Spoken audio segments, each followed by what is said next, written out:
Chapter 590. When Feng Jin was at home, he was not valued. His elder brother was the heir of the clan, his younger brother was well liked, his father was busy with government affairs, and his mother had to manage the household affairs. He was often neglected in the middle.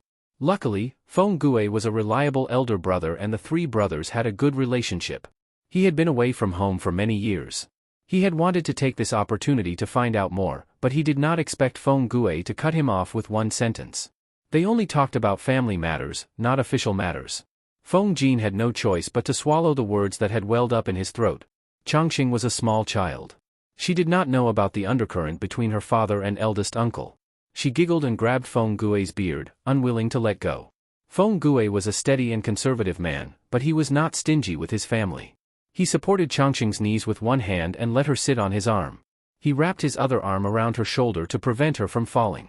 With both hands occupied, he naturally could not let this little ancestor let go of the beard that he had just grown for a few months. This child, her hands are really strong, Feng Gue thought of his two sons and looked at Changxing enviously.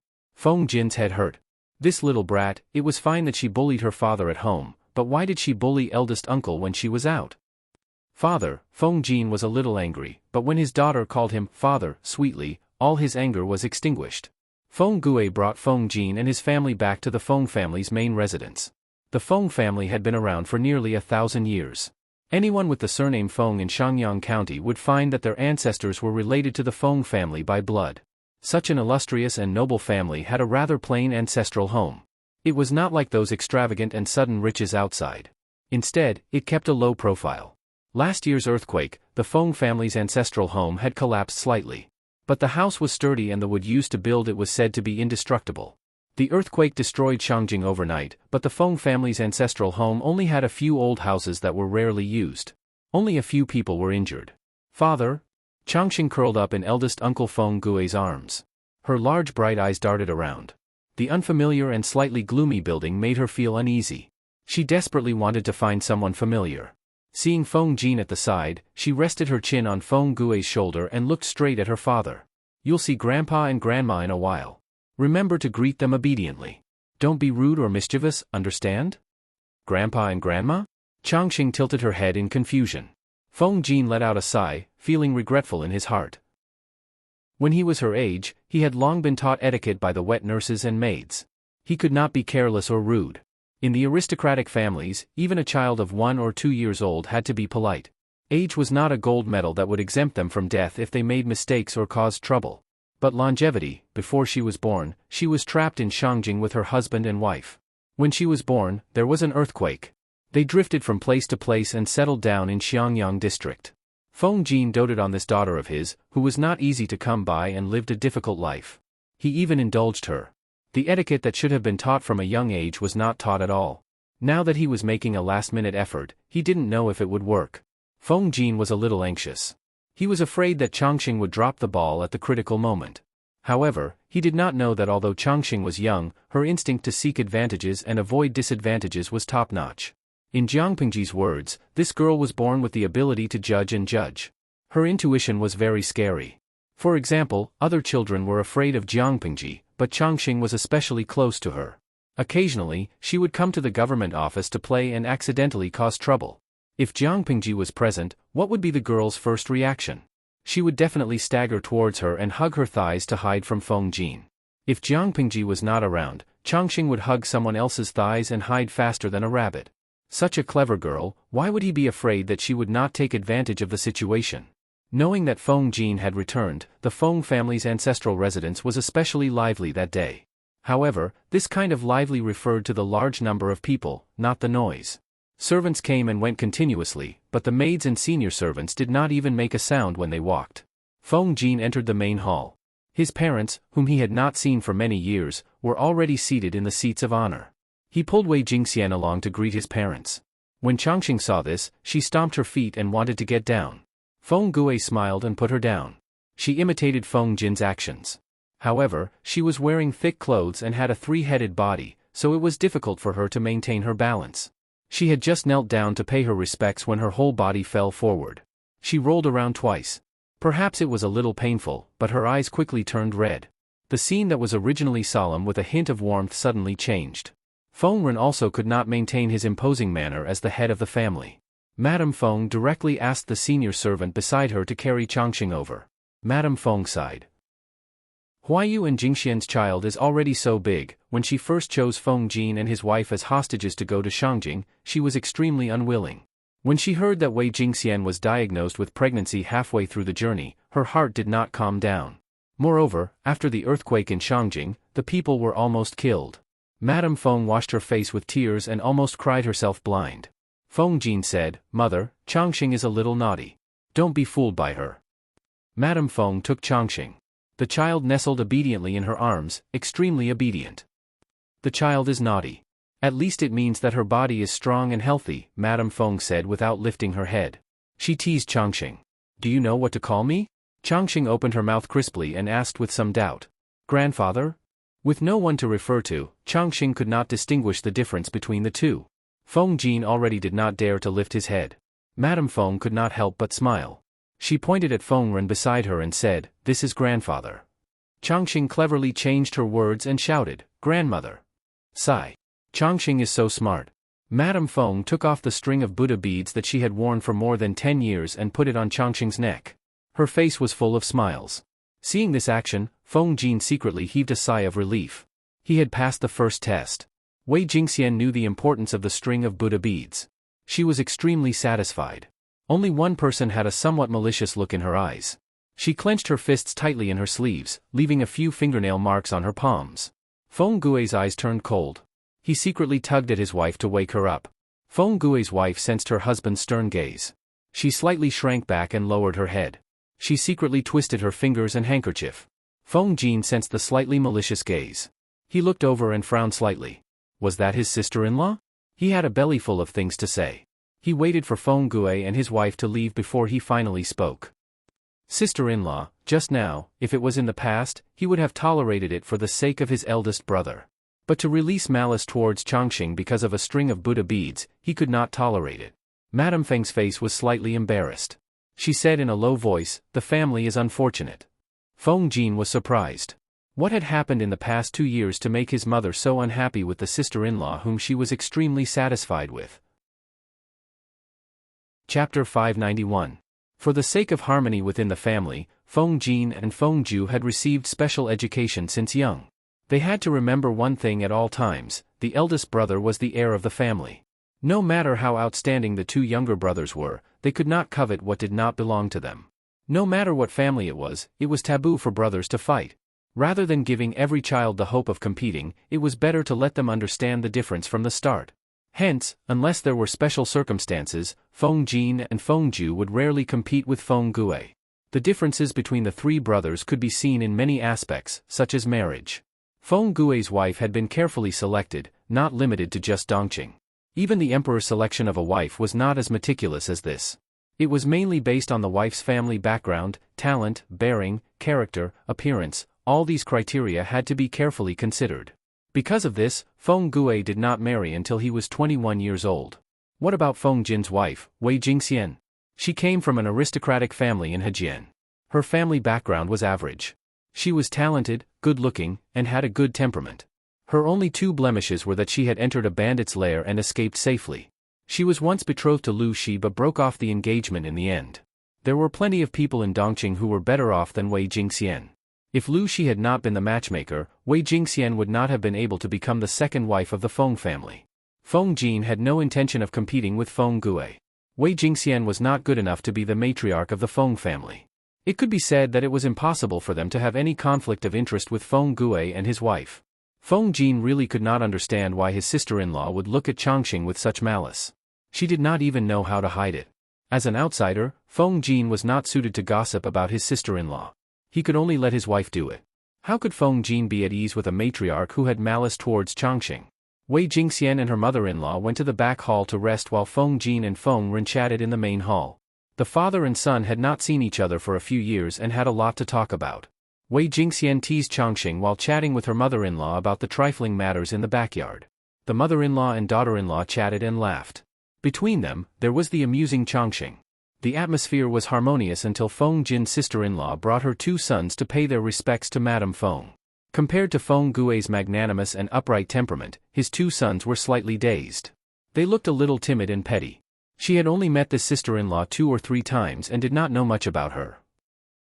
However, she had heard about her sister-in-law's background and felt that it was a little strange.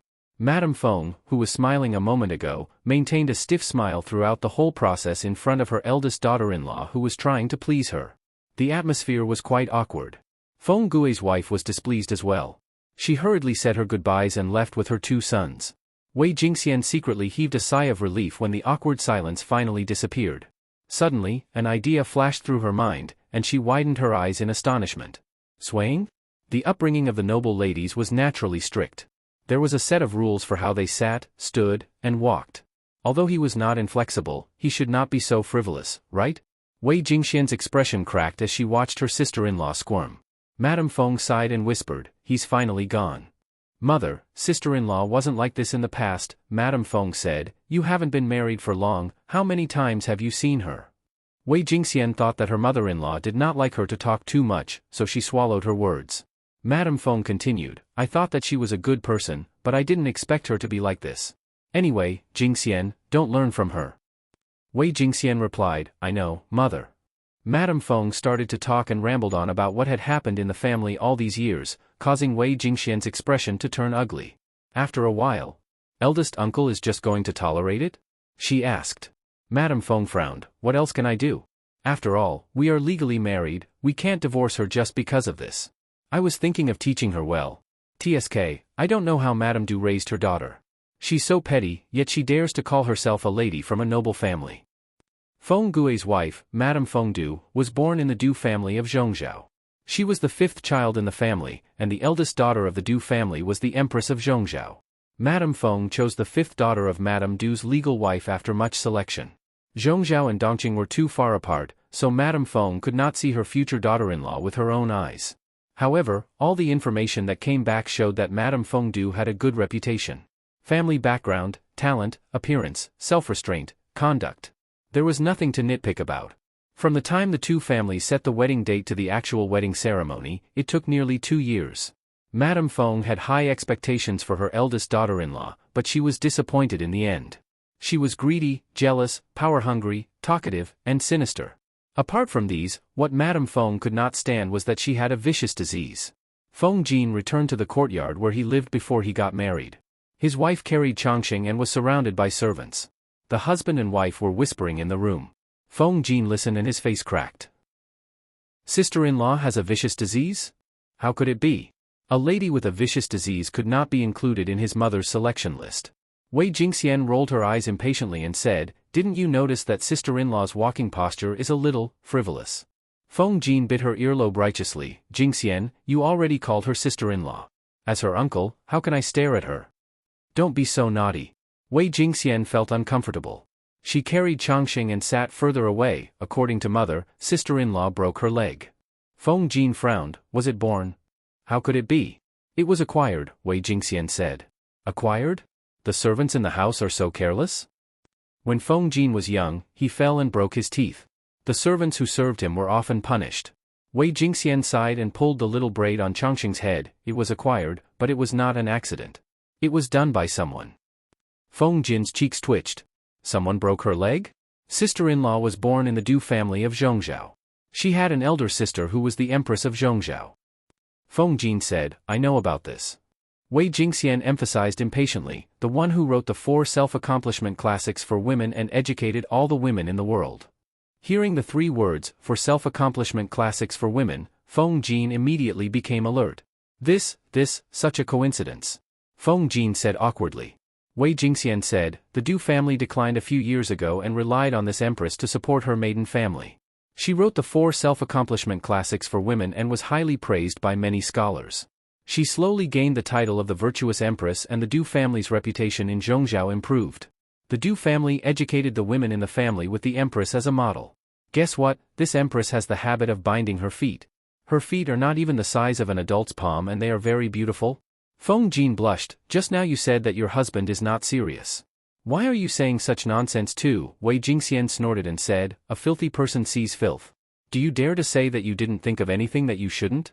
Our sister-in-law, when she was 15 or 16 years old, in order to imitate the virtuous empress, her feet were also. Now it is difficult for her to walk and her temperament is increasingly gloomy and mean. Chapter 592. Feng Jin thought it was ridiculous. Sister-in-law was 15 or 16 years old. But, at this age, her feet are almost fully grown. If you want to make her small by force, won't you break her leg bones? Why didn't the matchmaker mention such an absurd thing? If they had known that Feng Gui's wife was like this, not just the Feng family, even the small aristocratic families in Dongqing would not have agreed to marry her. Thinking of the two nephews he saw not long ago, Feng Jin felt upset. However, the conditions of Lady Fengdu were indeed very good in Zhongzhou. It was just that the national conditions of Zhongzhou and Dongqing were different. Wei Jingxian sighed and slowly narrated, Zhongzhou was fine a few years ago. The world was at peace, the rivers were clear, and the seas were calm. The gentry clans and the common people were extravagant. The empress of the Du family was a natural beauty. She was proficient in singing and dancing. She had a slim figure, and her dancing was as light as a swallow or a phoenix. She could do palm dances and flying dances.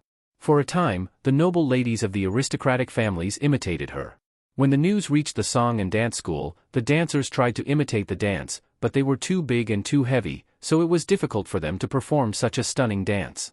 I heard that the empress has a pair of snow-white feet that are more than 3 inches long. That's why she can dance like this. The empress was born with small feet. They were slender, well-proportioned, and beautiful. A palm dance to congratulate the emperor on his birthday. At that time, the atmosphere in Zhongzhou was open and luxurious, so it was naturally fashionable. The song and dance hall was busy learning, and hundreds of flowers competed with each other. It was very lively. Feng Gui's wife, Madame Fengdu, was the 5th child in the family. Although she wasn't neglected, she wasn't very favored either. For the sake of status and future glory, she imitated her elder sister in all aspects. The so-called broken bones and bound feet were also because of this. When this matter was spread out, people in the outside world didn't say that Madame Fengdu had learned to act like a dancer. Instead, they praised her for having the demeanor of a virtuous empress, and her reputation soared. To put it bluntly, Madame Fengdu had stepped on her empress sister to climb to the top, and her status among the noble ladies of Zhongzhou rose gradually. However, this was the practice of Zhongzhou. The aristocrats of Dongqing did not buy it. This was especially so for a noble family like the Feng family. How could they bear the fact that the wife of a noble family had an acquired disease? Although they didn't understand genetics or eugenics, they knew that children with good parents would be better and better. Choosing a woman with a broken leg and a malignant disease to be the matriarch of the Feng family was like eating a fly. But according to Feng Gui's personality, he wouldn't be so heartless as to abandon his wife for such a reason. After all, they still had 2 sons. As the saying goes, choosing a bad husband will ruin one's life, marrying an unvirtuous wife will ruin 3 generations. With such a greedy, jealous, power-hungry, talkative, and sinister wife, Feng Jin did not dare to imagine what would happen to the current and next generation of the Feng family. His elder brother had been wronged. Feng Jin frowned with a headache. No matter how he looked at it, Madame Fengdu was not qualified to be the matriarch of the Feng family. With such a matriarch, this generation of the Feng clan might be alright, but the next generation might be in trouble. Even so, with Big Brother's temperament, he's always been responsible. I'm afraid he won't divorce his wife so easily. Rationally speaking, Feng Jin didn't mind changing his sister-in-law, but that was the business of the couple. Madame Fengdu hadn't done anything out of line so far. At most, she was greedy for money, jealous, power-hungry, and talkative. If he was careful and disciplined, maybe he could turn things around? Feng Gui intended to wait and see. He didn't expect his wife to be a great woman, but at the very least, she had to be at the standard of a normal noble lady. He didn't expect much else. Madame Feng planned to bring her 2 grandsons to her side and educate them well, so that they wouldn't be harmed by this unruly mother. As for this eldest daughter-in-law, she would teach her as much as she could. After all, Madame Feng was already the grandmother of 3 grandsons. She couldn't always manage the Feng family's finances, so she had to let her eldest daughter-in-law take over. Wei Jingxian sneered and said, I finally understand. Which daughter of the Du family from Zhongzhou is good? First, the eldest legitimate daughter of the Du family entered the palace and became the empress. She clamored about educating all the women in the world and wrote the 4 self-accomplishment classics for women, which was sung by the great Confucian scholars and earned the reputation of a virtuous empress. In the end, how many good daughters were ruined? Now, there's the eldest legitimate daughter of the Du family who imitated the virtuous empress and bound her feet for the sake of her reputation. She's practically a nest of snakes and rats. If this Madame Fengdu hadn't imitated the virtuous empress style, how could she have gained such fame and been chosen to become Feng Gui's wife? Feng Jin was silent. He quietly tugged at the braids on Changxing's head. Changxing's little face frowned. She hugged Feng Jin's arm and wanted to bite it. As the husband of the former and the second uncle of the latter, it wasn't appropriate for Feng Jin to interrupt the conversation. He said nonchalantly, "Even so, I still feel that it's too absurd." If she had bound her feet when she was younger, when her bones were softer, he could still believe it. She was already 15 or 16 years old, yet she was still so cruel to herself. How determined and ruthless did she have to be? She was so cruel to herself, what more to others? The more he thought about it, the more Feng Jin shuddered. Wei Jingxian also said, "I feel that eldest uncle has been wronged. It was easy to get married, but difficult to divorce a wife. He had to cherish it." That night, Feng Jin brought Changxing, who was dressed as a little red girl, along with his wife to the family banquet. Because Feng Gui had already reminded him, Feng Jin tactfully didn't bring up official matters. He only talked about interesting things that happened when they were young. Madame Fengdu sat beside Feng Gui with a gloomy expression. Her sinister eyes occasionally glanced at the smiling and blissful Changxing. As the wife of a noble family, she had given birth to 2 legitimate sons for the Feng family in 3 years. Her mother-in-law had never hugged her son so intimately. Instead, she smiled at Feng Jin's losers, as if they were a family. This difference made Madame Fengdu feel extremely unbalanced. She didn't reflect on herself. Every time Madame Feng wanted to get close to her grandson, who was the one who obstructed her and guarded against her proper mother-in-law? In terms of gifts for the grandchildren, Feng Gui's 2 sons had the upper hand. Madame Feng had only given Changxing a string of Buddhist beads and smiled at her, yet she had already incurred such jealousy and hatred. Sensing the change in Madame Fengdu's emotions, Feng Gui's expression was complicated. He was angry, furious, and somewhat helpless. Feng Gui had specially told Feng Jin not to talk about official matters at the family banquet, yet Madame Fengdu was a useless teammate.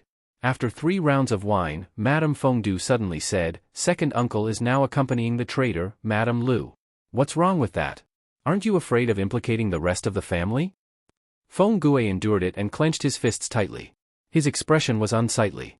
Feng Jin said, "Since when was Jin's lord a traitor?" Sister-in-law's words are very harsh. Madame Fengdu said in a strange tone, "The Dongqing imperial family is the legitimate one. The Lu family is merely an aristocratic family in Hejian. They won't be able to make a splash in Dongqing. However, everyone has their own ambitions. Second uncle yearns for the merit of attaining the throne. This is human nature. However, you should also polish your eyes and choose someone who is slightly more reliable. The Dongqing imperial family's power is at its peak. When the outcome of the battle in the south is decided, won't they have time to clean up the north? Second uncle is trying to drag the whole family down with him." "Legitimate?" Feng Jin sneered coldly. Chapter 593. The Feng family had existed for thousands of years since the beginning of the dynasty. They had experienced many dynasties and were used to seeing the rise and fall of dynasties. The Xia dynasty that once unified the 9 states was just so in the eyes of the Feng family, not to mention the rise of Dongqing after the fall of the Xia dynasty. The Feng family recognized the Xia dynasty as the legitimate dynasty because the Xia dynasty was powerful and could command tens of thousands of countries. In comparison, what was Dongqing? When Feng Jin heard Madame Fengdu's words, he felt an indescribable awkwardness. Could such a short-sighted woman really be a good matron of the Feng family? Madame Fengdu complained, "I have also investigated the Lu family in Hejian. They are just a third-rate aristocratic family. How is it worth second uncle to lower himself to assist them? Moreover, Lu Shi is only a 16 or 17-year-old youth. In comparison, isn't it more meaningful for his father, Lu Shi, to assist him? As a young woman, I don't understand second uncle's aspirations. However, you should always think twice before you act. Before you act, you should also consider the family members. Now that Lang Jun has been implicated by second uncle and third uncle, he is cooped up at home and can't. Rather than letting outsiders benefit, it was better to benefit one's own family." Feng Gui glared at her coldly, his eyes filled with warning. "Shut up. I think you've drunk too much and are not sober. That's why you're spouting nonsense." Madame Fengdu was shocked and shrunk her shoulders. She had been married to Feng Gui for more than 4 years. When had he ever been so fierce to her? However, she wasn't wrong. If it weren't for Feng Jin and Feng Ju who disregarded their family's position and allowed themselves to be free, her husband Feng Gue wouldn't have been trapped in the tiny Shangyang County, unable to fulfill his ambitions. Madame Feng Du felt that it was the Feng brothers' fault. It had always been the younger brother who followed his older brother. Since when was there an older brother who was restricted by his younger brother? The veins on Feng Gue's forehead throbbed and his breathing became heavier. He deeply regretted asking Madame Feng Du to attend this family banquet. Not to mention how stupid her presumptuous words were, just her criticism just now could very well drive a wedge between the brothers. Fortunately, Feng Jin wasn't a narrow-minded person. He didn't mind Madame Feng Du's criticism. Feng Jin and Feng Ju, the two of them were not heirs to the family. Although they were legitimate sons, the education they had received was different from Feng Gue's. Their choices could affect the stance of their family, but they could not represent the stance of the entire Feng family. There was a big difference between the two. Feng Jin chose Jiang Pingji. Firstly, she had saved his family's life and they were best friends. Secondly, the earthquake had just ended. There were many mobs and Wei Jingxian had just given birth. What could Feng Jin do? Should he go to Qinzhou, or escape or follow Jiang Pingji? Should he go of? Prince Changshu had besieged Qinzhou for more than a year. The flames of war were everywhere. Was that a good choice? Escape with his wife and daughter and take the opportunity to rush back to Shangyang County, back to the Feng clan? The distance between Shangjing and Shangyang County was not a short distance, and there were many mobs along the way. He was a scholar, and he had just given birth to his wife and newborn daughter. It would be good if the family of three could leave Shangjing alive, let alone return to the Feng family. Under such circumstances, Feng Jin had made the best choice for his family. As for Feng Ju, that brat had always been rebellious. He wouldn't betray the family, but he shouldn't sacrifice his ideals for the Feng family. The situation wasn't clear. If Feng Gue made a decision on impulse, he would be risking his life for the Feng family. Feng Gue's choice represented the entire Feng family's position. Feng Jin couldn't understand Madame Feng Du's analysis. It's fine if he didn't understand, but she shouldn't pretend to. Because of Madame Feng Du's interruption, the atmosphere of the family banquet became heavy and strange. After the family banquet, the men of the Feng family went to the study to discuss some matters. Looking at the situation in the north, Feng Jin's real intention of visiting his family at such a critical time was obvious. Feng Ren was a sly old fox. He naturally understood. Feng Jin came to Shangyang County to visit his family, but in reality, he wanted to use the back door to persuade Shangyang County to submit. Feng Ren and Feng Gue had analyzed the pros and cons of this in detail. They already had an answer in their hearts. The Feng family had to prioritize their family's interests. As Jiang Pingji's lobbyist, Feng Jin had to protect her interests. Rather than saying that the father and son were discussing important matters, it was better to say that they were fighting and scheming against each other. Feng Ren and Feng Gue also approved of Jiang Pingji taking over Shangyang County. It wasn't because the Feng family thought highly of her, but because it was a win-win situation. The troops of the Feng family and the local troops of Shangyang County had been guarding Shangyang County for more than a year. Who knew how much manpower, resources, and financial resources had been expended? If Jiang Pingji took over Shangyang County, these matters would be her responsibility. The Feng family could take the opportunity to extricate themselves. Secondly, unlike the Meng family, the Feng family didn't dabble in military power. They had always taken the path of nobility and were at a disadvantage in troubled times. The stability of the entire family needed a strong backer. Looking at the situation in the north, Jiang Pingji was developing well. With Feng Jin's assistance, it was indeed a good choice. However, although the Feng family had agreed to give up Shangyang County, such a large piece of land couldn't be given to them for free. Faced with the conditions set by his father and brother, Feng Jin smiled bitterly in his heart and braced himself to deal with them. Although they were father and son, their positions were different. Debts that needed to be settled had to be settled. Feng Jin deeply understood what it meant to settle debts between brothers. The Feng family didn't ask for much. The most important condition was not to interfere with the freedom of the people. Shangyang County had become Jiang Pingji's territory. The Feng family's foundation was also in Shangyang County. However, this didn't mean that the Feng family would stand on her side. The conditions didn't seem like much, but Feng Jin felt like he was sitting on pins and needles. There was a family behind her that could jump ship at any time. Considering his lord's temperament, could she easily swallow this insult? He couldn't stop smiling bitterly. He didn't have the right to agree on behalf of Jiang Pingji. He could only put it aside for now and wait for her opinion. As for the other minor conditions, Feng Jin could reply on the spot.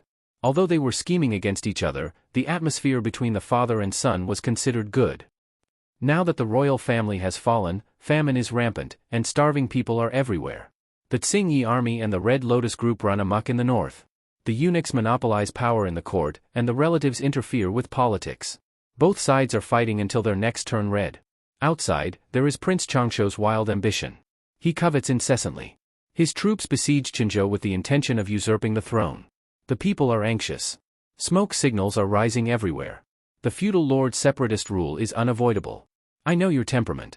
You must have your reasons for choosing Lu Shi. However, have you ever thought that Lu Shi is in his prime and that he has a son of a concubine? Although Madame Fengdu was full of nonsense, she was right about one thing. Lu Shi was still a youth of 16 or 17, but Lu Shi was already famous in Dongqing and had Chongzhou. Lu Shi had no desire to compete now, but could he guarantee that he would do so in the future? If Feng Ren hadn't mentioned it, Feng Jin would have forgotten that Lu Shi had a brother of a concubine. His expression was somewhat solemn. Feng Gue said, "He's just a son of a concubine. How can he compete with the legitimate son? Even if the magistrate of Lu Province and Lu Shi are competing, the family business will still be given to Lu Shi in the end. Are you going to give up the legitimate son and give it to a son of a concubine?" There was nothing wrong with what Feng Gue said. However, Lu Shi was not the legitimate son, but the legitimate daughter. Who could guarantee that Lu Shi wouldn't compete with Lu Shi? It would be fine if the latter won, but if he lost, wouldn't the family business be given to his son and daughter? Chapter 594. Wah, wah, wah. The father and son were chatting when Feng Jin heard Changqing's cries coming from outside the courtyard. He could not sit still anymore. Why is Changqing crying? His face was pale as he staggered up from the mat. Feng Ren saw this and could not help but sigh. You are indeed a father. You finally know how difficult it is to be a parent. Feng Ren and Feng Gue stood up one after another and went to check on the news. They thought it was normal for a child to cry, but they did not know that Changqing had a very proud temper. Even if she cried, she would not wail loudly. At most, she would open her teary eyes and not reveal the slightest movement. The more stubborn and proud she was, the more one felt sorry for her. It was because he understood that Feng Jin was so anxious. Ever since Changqing was born, she had rarely pretended to cry, let alone wail loudly. He quickly followed the sound and saw Changqing squatting on the ground, curled into a ball. The surrounding servants wanted to go up and hug her, but she waved them away. Changqing! Changqing! Feng Jin went up and hugged Changqing. She heard a familiar voice and cried even harder. He then realized that there were a few red marks on Changqing's face. They were dripping with blood, obviously caused by a sharp object. Father? What? It hurts, Changqing cried miserably and kept reaching out to wrap her arms around Feng Jin's neck. Her face was covered in tears. The tears were salty and flowed into the wounds. It was extremely painful. Feng Jin saw the fingernail marks on her face and was so angry that his whole body trembled. The surrounding servants trembled and knelt down. Feng Jin suppressed his anger and asked, "How did Sun Xianyangzi's face become like this? What are you still doing here? Hurry and get the doctor here. If Sun Xianyangzi's face is damaged, which one of you can bear the responsibility?" Someone went to get the doctor to come to the Feng residence. The other servants knelt on the ground and trembled. Feng Ren and Feng Gue rushed over and thought it was a small matter. Seeing the marks on Changqing's face, their faces immediately darkened. What happened? Who did this to Sun Xianyangzi's face? Feng Ren was usually reserved, but at this moment, he seemed terrifying and heavy. The servant woman trembled and said, Sun Langjun and Sun Xianyangzi were playing. When the three of them were playing, they were accidentally hurt by Sun Xianyangzi's fingernails. Sun Xianyangzi cried and asked for second Langjun. When he heard that the injury on Changqing's face was related to his two sons, Feng Gue was so angry that he couldn't speak. Second brother, I will definitely give you an explanation regarding this matter. Those two unfilial sons are so disloyal. If one were to say that the child was young and immature, and that it was inevitable for him to get hurt in a fight, this could be justified. However, with such a long fingernail, it could leave a bloody mark on a person's face. This was a serious matter. Not only did Feng Gue have to discipline his two youngest sons, he also had to deal with the female servants around them. Big brother. Feng Jin interrupted Feng Gue's words. Suppressing his anger, he said, let's get to the bottom of this matter first. Changqing has been spoiled by little brother. Usually, he likes to cause trouble and has a stubborn temperament. Perhaps Changqing bullied my two nephews, Feng Jin was just being polite and giving Feng Gue some face. If he really wanted to hold it against him, that would be a joke. Feng Gue had 2 children, one was 3 years old and the other was almost 2 years old. Changxing was at most 1.5 years old. Who was the bully? Changxing cried pitifully and patted Feng Jin's shoulder. As she cried, she kicked her legs and protested her innocence. I didn't bully them, they scratched me, it hurts, it hurts. Feng Jin patted his daughter's head comfortingly and waited for the doctor to come and take a look. Fortunately, the child's skin was tender and the wound wasn't deep. It would be fine after applying some medicine for external injuries.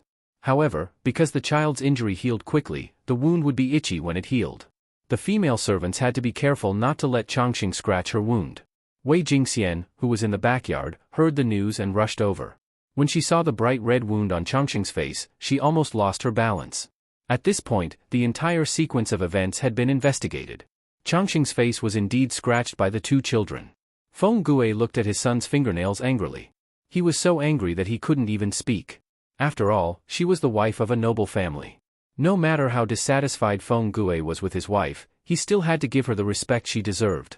If the 2 legitimate sons were taken away from her, it would be no different from a slap in the face. A few years ago, it was still alright. Madame Fengdu's performance wasn't outstanding, but it was still passable. She seriously followed her mother to learn how to manage the household. However, after the second legitimate son was born, her temperament became more and more gloomy. She showed her true colors and was paranoid all day long. She was even jealous of the maidservants who had already been married off. She ordered people to slap her for no reason. She thought that she had 2 legitimate sons by her side and became more and more unreasonable. Now, it was even better. She had already fallen into a demonic trap and couldn't even focus on the lives of her 2 sons. Father, Feng Gue's 2 children shrunk their necks, seeming to realize the severity of the situation. Before Feng Gue could speak, Madame Fengdu had already pulled the 2 children behind her, one arm and one shoulder respectively. Looking at Madame Fengdu's crude actions, Feng Gue endured it again and again. His eyes were filled with malice. Madame Fengdu looked indignantly at Changxing, who was in Feng Jin's arms. Without waiting for Wei Jingxian to speak, Madame Fengdu struck first. She said, "Sister-in-law, although you are from a small family, you are still a noble daughter of an aristocratic family. Didn't your elders teach you to take care of your husband and teach your children? Look at the B** star you've raised. He doesn't know anything else, but he's good at complaining?" Slap! Almost at the same time, Feng Jin raised his hand to block Feng Gue's right hand.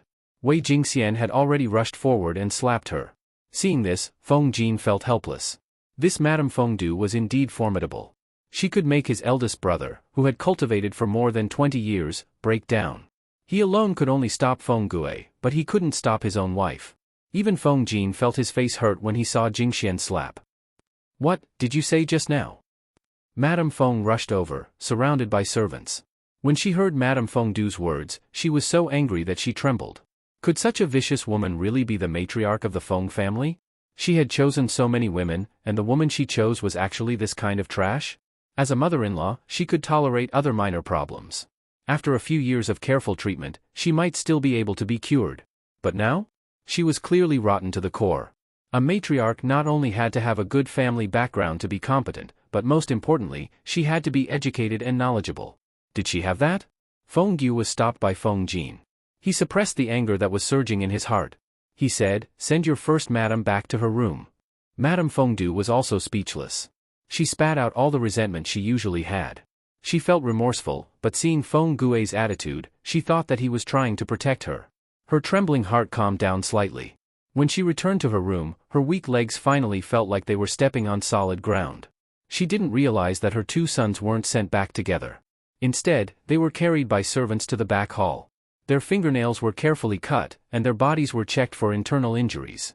Then, they were sent to the main courtyard where Feng Ren and his wife lived. No matter how good Feng Gue's temper was, there was still a limit to his tolerance. His bottom line was very clear.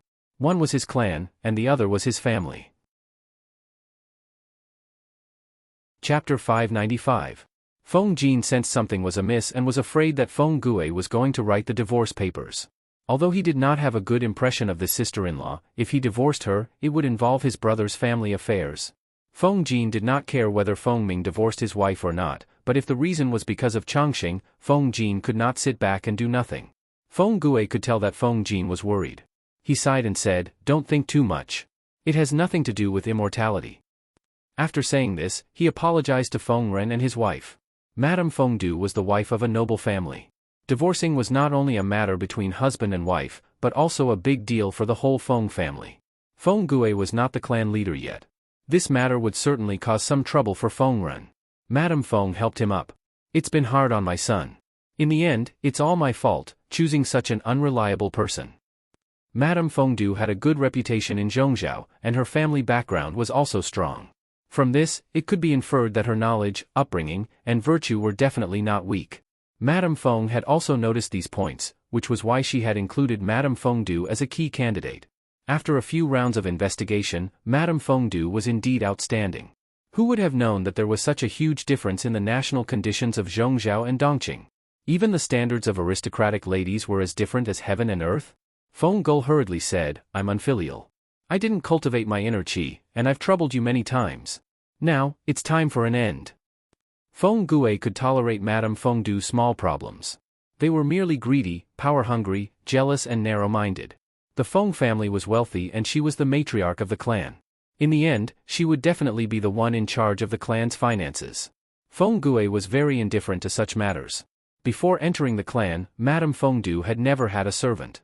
After entering the clan, she had never taken a concubine. As time passed, she would understand. As for narrow-mindedness, as long as it did not affect official business, it was fine. He had hinted a few times, but the other party had turned a deaf ear. Did he think Feng Gue wouldn't want to correct him? Feng Gue tried a few times, but the other party pretended to be blind or repeatedly made mistakes. What could he do? He didn't give her any face and pointed it out in front of outsiders? Husband and wife were one. If he didn't give Madame Fengdu the respect and face she deserved, what was the difference between that and slapping himself in public? It was useless for Feng Gue to talk to her in private, and it was also useless for her to ask her mother for advice. His understanding only made her more arrogant. He didn't mind Madame Fengdu's family background and appearance, but her manner of speech, upbringing, and knowledge had to be up to standard. If she couldn't even do these things, she would only harm the next generation of the Feng clan if she continued to sit on the position of the matriarch. Feng Gue had thought that even if she couldn't be a good wife, she could at least be a good mother. The result? His two sons' fingernails had not been trimmed for a long time and the gaps between their nails were filled with black stains. Feng Gue could even imagine Madame Fengdu cursing and neglecting her two young sons. Don't throw the blame on the servants. Even your own mother didn't do her best, how could you expect a group of servants to be considerate? Feng Gue was utterly disappointed in Feng Gue. His subordinates were incompetent and his mother was heartless. He picked up his pen and wrote a letter of separation instead of a letter of divorce to save the faces of both families. Feng Jin's lips trembled as he tried to persuade him. However, his elder brother had already made up his mind, so there was no point in trying to persuade him. Changqing was keenly aware that the atmosphere among the adults was not quite right. She sobbed softly and nestled in Wei Jingxian's arms, not daring to cry. After finishing the last stroke, Feng Gue's expression was as dark as ink. Bobo? No one knew when, but Changqing had left Wei Jingxian's embrace and moved to Feng Gue's side. She raised her hand and tugged at his sleeve, looking as if she had done something wrong. Feng Gue sighed and stroked Changqing's little braid. On the matter of the children, Madame Fengdu was at fault, and so was he. His eldest son was 3 years old and his youngest son was 2 years old. They were both legitimate sons and older than Changqing, but they were not as strong as her. Uncle apologizes to Changqing on behalf of my 2 younger cousins. Don't make them angry, okay? Feng Gue said gently, they are older than Changqing, but they did not fulfill their duties as brothers. Uncle will punish them when we get back. When they realize their mistake, they will apologize to Changqing. Changqing nodded and grunted in agreement. Her tear-stained face revealed a silly smile. Seeing this, Feng Gue felt even more emotional. His younger sister-in-law was a good person, taking good care of the children and family. Feng Jin was rather worried, afraid that this matter would become a thorn in the side between the brothers. Madame Fengdu waited in the room for a long time until Feng Gue returned under the dim moonlight. Lang Jun, thinking of what had happened, Madame Fengdu's confidence faltered. Feng Gue said, sit down, let's talk. Feng Gue was educated to respect his wife. As long as there were no accidents, the husband and wife would be bound together for life. For the sake of family harmony, adequate communication was very important. When they had just gotten married, he would often find time to talk to Madame Fengdu and get to know her better. But what happened in the end? Madame Fengdu ended the conversation the moment she opened her mouth. After a few times, Feng Gue, who was hot-headed, calmed down.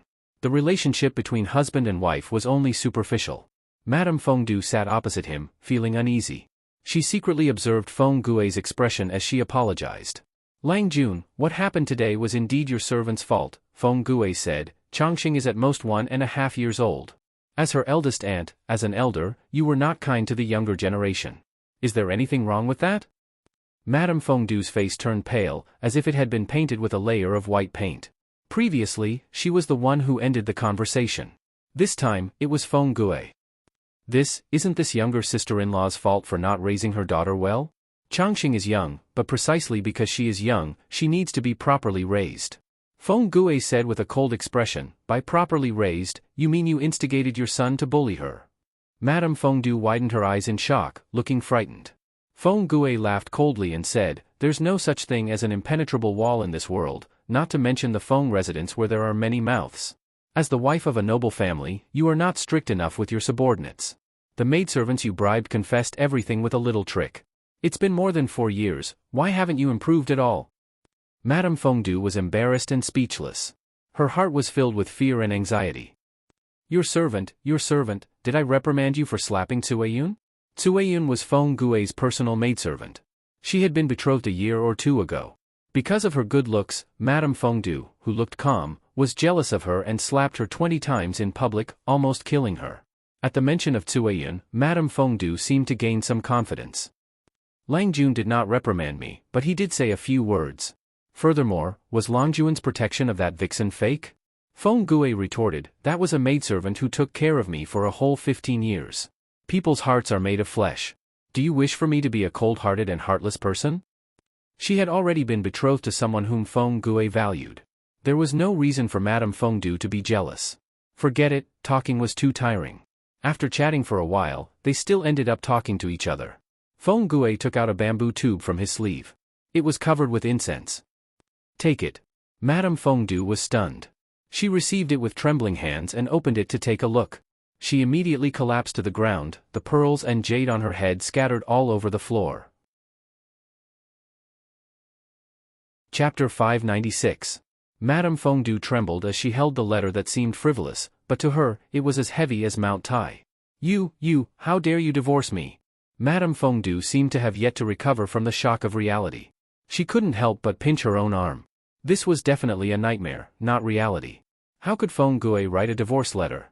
Because she called Changxing a b*tch? Feng Gue frowned imperceptibly and said helplessly, it's a separation, not a divorce. Although you've made mistakes in small matters, you've done nothing major. I have no right to divorce you. What's more, the culture in Zhongzhou seems to be especially strict towards women who have been divorced.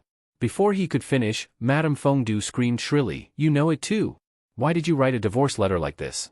You're trying to force me to my death. Feng Huaizhang, you're so cruel. Never divorce. Never divorce. Unless you poison me with a glass of poisonous wine. It wasn't that Feng Gue had never seen a crazy woman or a shrew, but he had never imagined that Madame Fengdu would behave in such a deranged manner. She didn't have a shred of composure, only hysteria and stubbornness. Even now, she didn't know what she had done wrong. Do you know your status? Feng Gue sighed. His voice was still calm, but every word was like a nail piercing into Madame Fengdu's heart. You've been the matriarch of the Feng family for 4 years. Do you know what your responsibilities are? Manage the internal affairs, manage the household affairs, manage the servants, handle the clan's affairs, mediate the clan's internal conflicts, prepare for the clan's sacrificial ceremonies. Which of these have you done? A matriarch didn't just manage the inner courtyard of a small family. She had to manage many other things. When she had just married, Feng Gue felt that she was still a young girl and had not come into contact with these matters, so he asked his mother to help her. But what happened? After 4 years of learning, she was only a dabbler. She couldn't handle one matter properly and instead blamed Madame Fengdu for holding the power. A matriarch is the role model that all the women in the Feng family need to learn from. Tell me, is there anything about you that's worth learning from? In order to gain fame and gain the favor of other men, you injured your own feet, causing your body to be afflicted with a malady, causing you to scratch your head when you walk? Madame Fengdu's face was pale, as if she had put on a thick layer of white powder. Let's not talk about this first. The atmosphere in Zhongzhou isn't righteous. The great scholars of the aristocratic families pursue these unorthodox things. This is the way it is. I can't blame a girl who is inexperienced. But is it also the style of Zhongzhao to be talkative, to make up stories, and to make up stories? This couldn't be blamed on the outside world. It could only be said that he had poor self-restraint. Feng Gue was now a chatterbox. He could not bear to say things that would hurt her, but now he was spilling them all out one by one. I've mentioned it to you more than once, but when have you not turned a deaf ear? How many people in the clan are laughing at you? You can't be a member of the royal family just by putting on makeup and putting on makeup all day long. You've been married into the clan for more than 4 years. Don't you feel that because of your influence, the atmosphere in the clan has become more impetuous? An upright family is the foundation of the inheritance. I can't harm the Feng family because of you. Madame Fengdu was almost unable to breathe. After a while, she said bitterly, isn't it because of your mother's meddling? She always says that I'm not doing well here and there. She's already so old, yet I'm still so greedy for power and lack of respect. She forced me. Slap. Before she could finish her sentence, she heard a deafening applause. Feng Gue had slammed his palm on the table beside him. The force was so great that the entire table shook slightly. Feng Gue looked at his reddened palm with a complicated look in his eyes. Your heart, what is it made of? Are you heartless and unscrupulous? Feng Gue said, has mother ever mistreated you these past few years? She should be enjoying the happiness of a family, surrounded by her children and grandchildren. If it weren't for you, why would she still worry about you at such an old age? Madame Fengdu was truly frightened by Feng Gue's move. She thought that he would raise his hand to slap her, but in the end, his hand landed on the table. Let's get a divorce. After all, we're husband and wife. Let's keep our dignity. It's for the good of our 2 children. Madame Fengdu's molars trembled. She was still unwilling. Feng Huizhang, do you have someone in your heart? Which vixen has seduced your soul? That must be the case. Otherwise, why would Feng Gue, who had always tolerated her, suddenly lose his temper and want a divorce? It must be because he had someone he liked and wanted her to give up her position. If I really had someone in my heart, I would have welcomed her into the family openly. What could you do to me? Feng Gue didn't know whether to laugh or cry. At the same time, he felt that it was not worth it. It had been 4 years, yet he still hadn't gained the slightest bit of trust from this person. Who is that person? Could it be that little slut? That B***starred Changqing is actually yours and your sister-in-law's? If that wasn't the case, why would he have such a huge reaction when he had merely called Changqing a B***starred? Madame Fengdu's eyes shone fiercely. She gritted her molars fiercely. Feng Gue didn't recognize her at all. He was so angry that he wanted to laugh. If you say another word of nonsense and wear away our last shred of affection, believe me, there will be more than a cup of poisoned wine in front of you. When Madame Fengdu heard this, her face turned as white as snow. Everyone wanted to live, and she was no exception. Earlier, when she said that she would rather have a cup of poisoned wine than a divorce, she had only said it out of anger. She had always known that Feng Gue had a good temperament. He was gentle and dignified, as if even if the sky collapsed, he wouldn't frown. This kind of personality gradually made her fearless.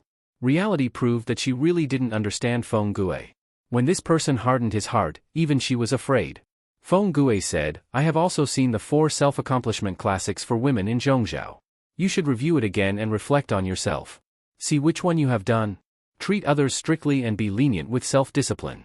Is this the virtue of women that countless learned scholars in Zhongzhao hold in high esteem? It really makes me want to vomit. Carefully chew on every single word you have said before, then swallow them back into your stomach. If second brother and second sister-in-law become estranged because of your nonsense, not only will I give you a cup of poisoned wine, I will also personally send you on your way with a piece of white silk. Feng Gue had never thought that a husband and wife would have such an ugly quarrel and completely fall out. Feng Gue and his wife's divorce was not a small matter to the Feng family. After all, Madame Fengdu was already on the family tree. If they had a peaceful divorce, it wouldn't be as simple as packing up the dowry and rolling back to Zhongzhao. They would also have to erase their names from the family tree. The next day, when Madame Feng found out that Feng Gue and Madame Fengdu had a huge argument in the room, she felt rather guilty. Wait for another 2 years. I will find you a real lady from a respectable family. I will not consider that nest of snakes and scorpions in Zhongzhao anymore. Feng Gue rubbed his brows. It was impossible not to remarry. The matriarch was very important to the Feng family. She could affect the prosperity and continuation of the entire clan. However, his 2 children were still too young. He wouldn't be at ease if he remarried in another 2 years. Chapter 597. Madame Fengdu was also impressive. She had created an unprecedented record, the first matriarch of a clan to divorce. When Feng Jin and Wei Jingxian received the news, Feng Ren, the clan leader, and several elders had already agreed to this matter. They opened the ancestral hall to remove the name. No matter how much Madame Fengdu, no, Madame Du made a ruckus, Feng Gue refused to see her. He sent over 100 troops to escort her back to Zhongzhou. As for the two young children, Feng Gue decided to take care of them himself. If he was too busy, he would ask his parents to help take care of them. Wei Jingxian sighed and said, "Eldest uncle hasn't had it easy all these years." There was a distinction between the old and the young, and between the legitimate wife and the concubine. Feng Gue was the Zongzi and had the right to inherit the clan. At the same time, he had to bear the burden of the entire Feng family. Power and responsibility coexisted. That's right. Big brother hasn't had it easy all these years. Father retired early, and the emperor secretly wanted to suppress the Feng family. His responsibility was also heavy. Feng Jin had always felt unhappy when he was young. Why was it that he and his younger brother couldn't compete with their older brother, even though they were both the sons of their parents? Could it be that they were much weaker than their older brother? As he grew older, he realized that not everyone could be a Zongzi. The pressure was too great. It was difficult to have a 1,000-year-old dynasty in the world, but there were 1,000-year-old families. But how could it be so easy for an aristocratic family to survive for 1,000 years?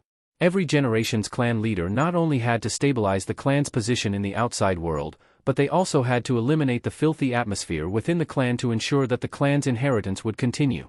The Feng family had been passed down with integrity, but people's hearts were complicated. When there was a conflict of interests, there would be filth. How could they maintain the integrity of the family? As the clan leader and Zongzi, not only did they have to unite the clansmen, they also had to clean up the clan's atmosphere and prevent future troubles. Although Feng Jin and Feng Ju could not inherit the Feng family, the family would not shortchange them in terms of food and clothing. They still had a certain degree of freedom. For example, during the earthquake, Feng Jin could take advantage of the situation and help Jiang Pingji. Not only could he get out of trouble, but he could also fulfill his ambition. Feng Ju, this rebellious brat, chose a wise master for the sake of his own ambitions.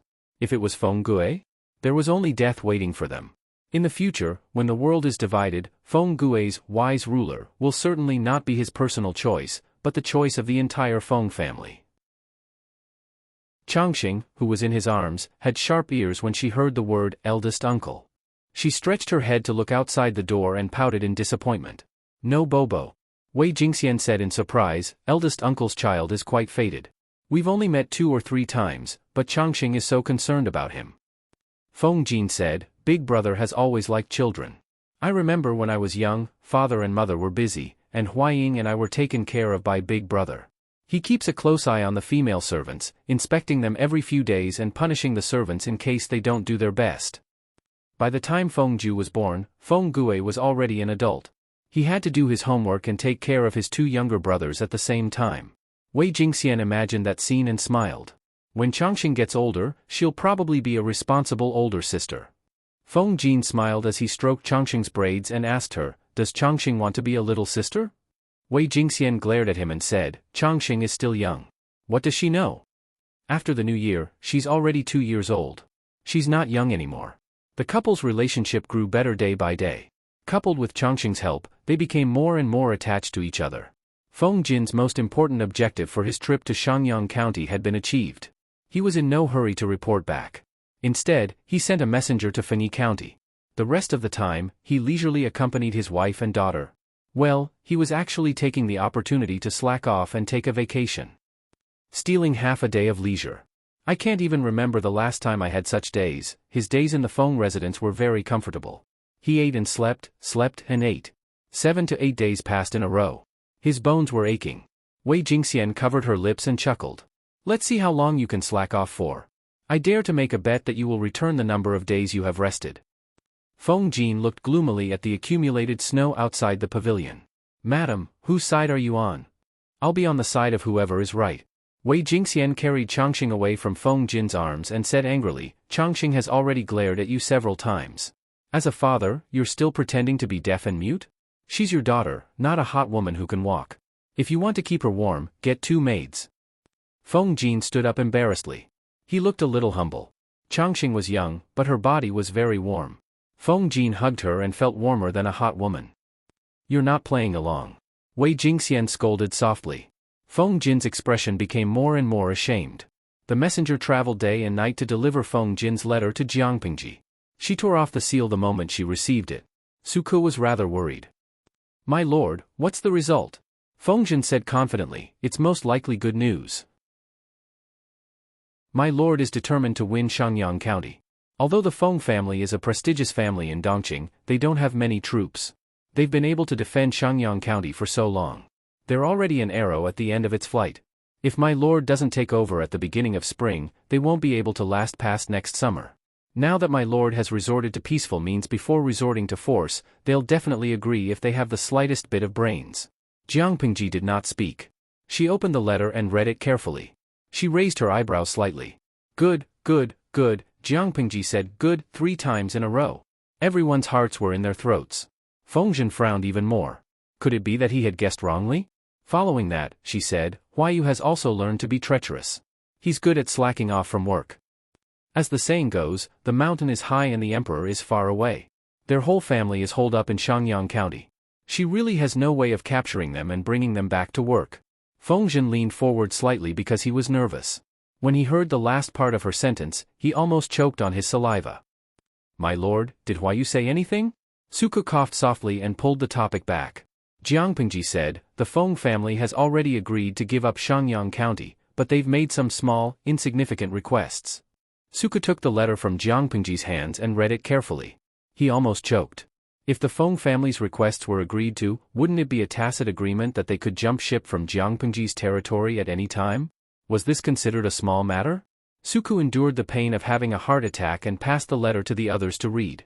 Feng Jin and Qiguan Rang both frowned. The Feng family did not have much military power, but their reputation and power to rally supporters was unusually terrifying. What did reputation and power to rally supporters mean? His reputation among the scholarly and virtuous. Once the Feng family expressed their allegiance, the other party would be in high demand. For example, Jiang Pingji seemed to have plenty of talents around her, but who would willingly come to rely on her? Xueqi? He had originally sold himself to the Lu residents. Later, Jiang Pingji released his contract of slavery, but his body was branded with the Lu family's mark. Qiguan Rang? Jiang Pingji tricked him with flowery words. When he came to his senses, the pirate ship had already boarded. Moreover, their tempers were similar, so he half-heartedly agreed. Feng Jin? It was a little like taking advantage of someone's precarious situation. If the earthquake had not happened so suddenly, would Feng Jin have no choice but to choose Jiang Pingji? As for the others? Li Yun, the naive and innocent person, was picked up.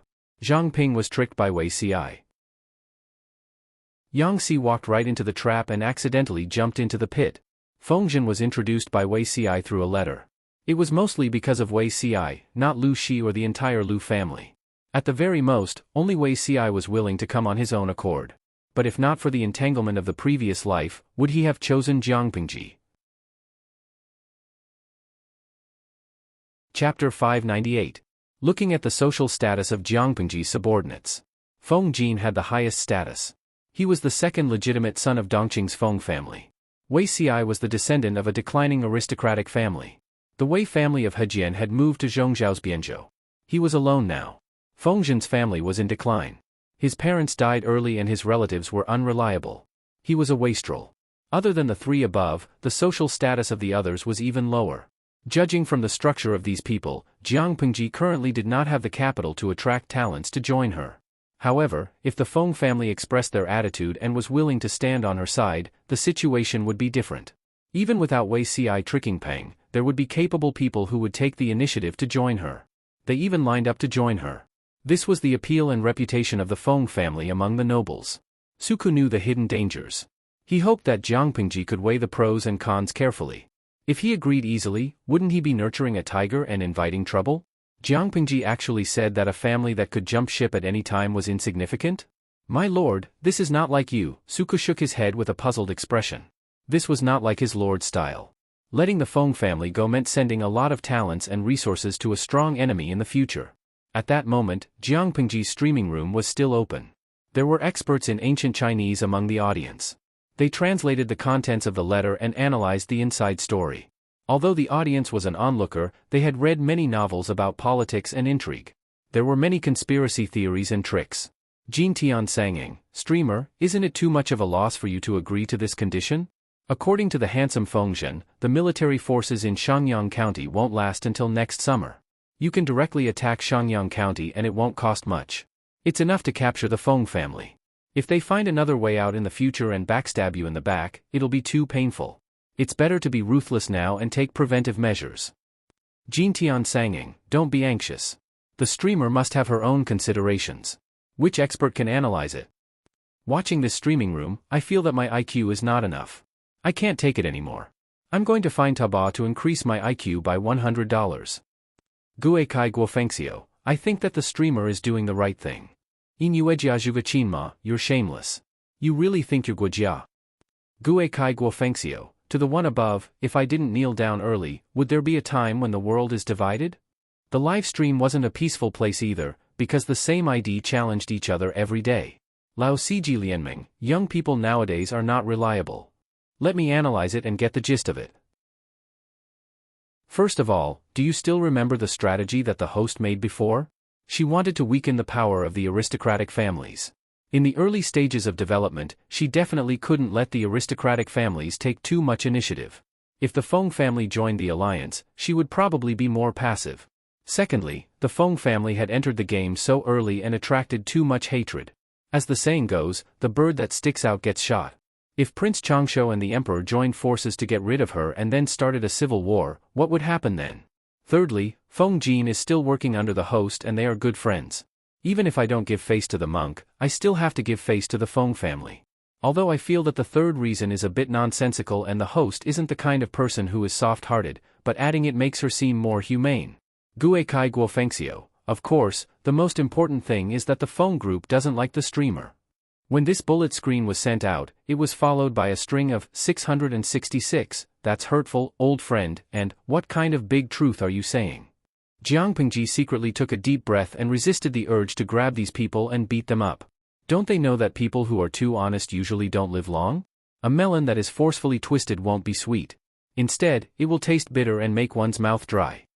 She snorted. It wasn't that she didn't know the importance of the Feng family, but she knew that they couldn't be forced. Instead of incurring hatred, why don't we go with the flow and form a good relationship with them? Your lord is broad-minded. Not only can she row a boat, but she can also race on dragon boats. I agree to this condition. To show my sincerity, I will personally make a trip to Shangyang. Absolutely not. How can the lord leave without permission? Xueqi, the housekeeper, couldn't sit still. How could the big boss not stay in his nest and run around? Wasn't she afraid of being caught and killed by others? Jiang Pingji snorted and said, "Oh, if I don't go to Shangyang County, why you will dare to come back after the new year?" Xueqi was speechless. Why was his lord still thinking about this matter? Fengzhen burst out laughing. He said, "I'm really worried. If the lord goes to Shangyang, I'm afraid you won't want to come back after the new year." Using the excuse of arresting employees who were absent from work, his lord was really sneaking away. Jiang Pingji secretly glared at Fengzhen. Couldn't this guy be a little more tacit? Xueqi still wanted to struggle and persuade her, but Wei Ci said, "If the lord goes to Shangyang County, have you thought about who you want to bring along?" The situation was hopeless. Xueqi was extremely tired. Jiang Pingji thought about it and said, "I originally thought that when Zhang is steady and experienced, it would be more reliable to go there to suppress the situation. But considering that he has been separated from his wife for more than a year, and now that he and his wife have finally reunited, I won't be a nuisance. The others have their own duties and can't leave easily. Why don't you go with me, Zixiao? But with your health, can you withstand the fatigue of the long journey?" Wei Ci's expression changed. He said, "I'm fine, but I'm busy with government affairs. I'm afraid I won't be able to leave." "Why don't we let Zixia?" Jiang Pingji cut him off and said, "Your body is still recuperating. It can't withstand heavy worldly tasks. Just throw it to Jing Rong. Anyway, he can do the work of two people. It'd be a waste not to use him. You're very meticulous. I have high hopes for you." Wei Ci was speechless. Yang Si, who had been singled out as a waste not to use him, laughed coldly. He was still in the government office. Did he think he was transparent? What did he mean by it'd be a waste not to use him? Didn't his conscience hurt? Yang Si hadn't agreed to join them yet, but he was attracted by the delicacies and couldn't bear to leave for a while. Relying on the delicacies, he had nothing to fear and recklessly exploited his labor. How could Lu Shi be so thick-skinned? Did he know how to write the word, thick-skinned? Xueqi had high hopes for Xueqi. He had to keep his lord in check and not let anything happen to her. When one was outside and not in one's own territory, one would feel that everything was dangerous. When the 16 countries were in chaos, how did the feudal vassal forces that had the most hope of competing with the founding ancestor of Xia disintegrate? It was all because that feudal vassal was fond of hunting. He thought that he was highly skilled in martial arts and went out to roam freely. Then, he was shot in the heart by his enemy. Without a backbone, the heirs fought among themselves, the officials rebelled, and the huge forces fell apart. He was afraid that Jiang Pingji would also encounter such an accident. It wasn't safe outside. Although the Red Lotus Group and the Tsing-Yi army were in decline, there were still many mobs on the run. Jiang Pingji didn't worry about this. Everything was light and simple. There were only 40 to 50 guards. To ensure that the rear was guarded, she only brought Dian Yan, Feng Zhen, and Wei Ci. The one in the middle was purely because she was thick-skinned. Chapter 599. This is so unfair. The first snow had already fallen, and the intensity of the snow seemed to be increasing. Feng Zhen was so cold that he wanted to shiver. He couldn't help but search his hands for warmth. Because he had consumed too much hanqi powder in his early years, his fingernails were an unhealthy greenish-white color, his fingertips exuding a frightening chill. Jiang Pingji rode on Little White. She turned her head and asked him, "What's unfair?" Feng Zhen's eyes turned to the side. His hands clutched the reins awkwardly, and he also had to prevent the drifting snow from entering his collar. "Why is it that Zixiao can stay in the carriage, but I have to ride a horse? Is it called tempering the body? We're all sickly, so please don't treat us differently." Thinking about the unfair treatment he had received after leaving the city, Feng Zhen felt very wronged. Feng Zhen had already slowly gotten rid of the hanqi powder, and now he would not relapse even once in half a month. Even if he were to relapse, he would be able to slowly get over it with his own willpower. It was just that his damaged body still needed to be nursed back to health, so his daily alcohol intake was restricted.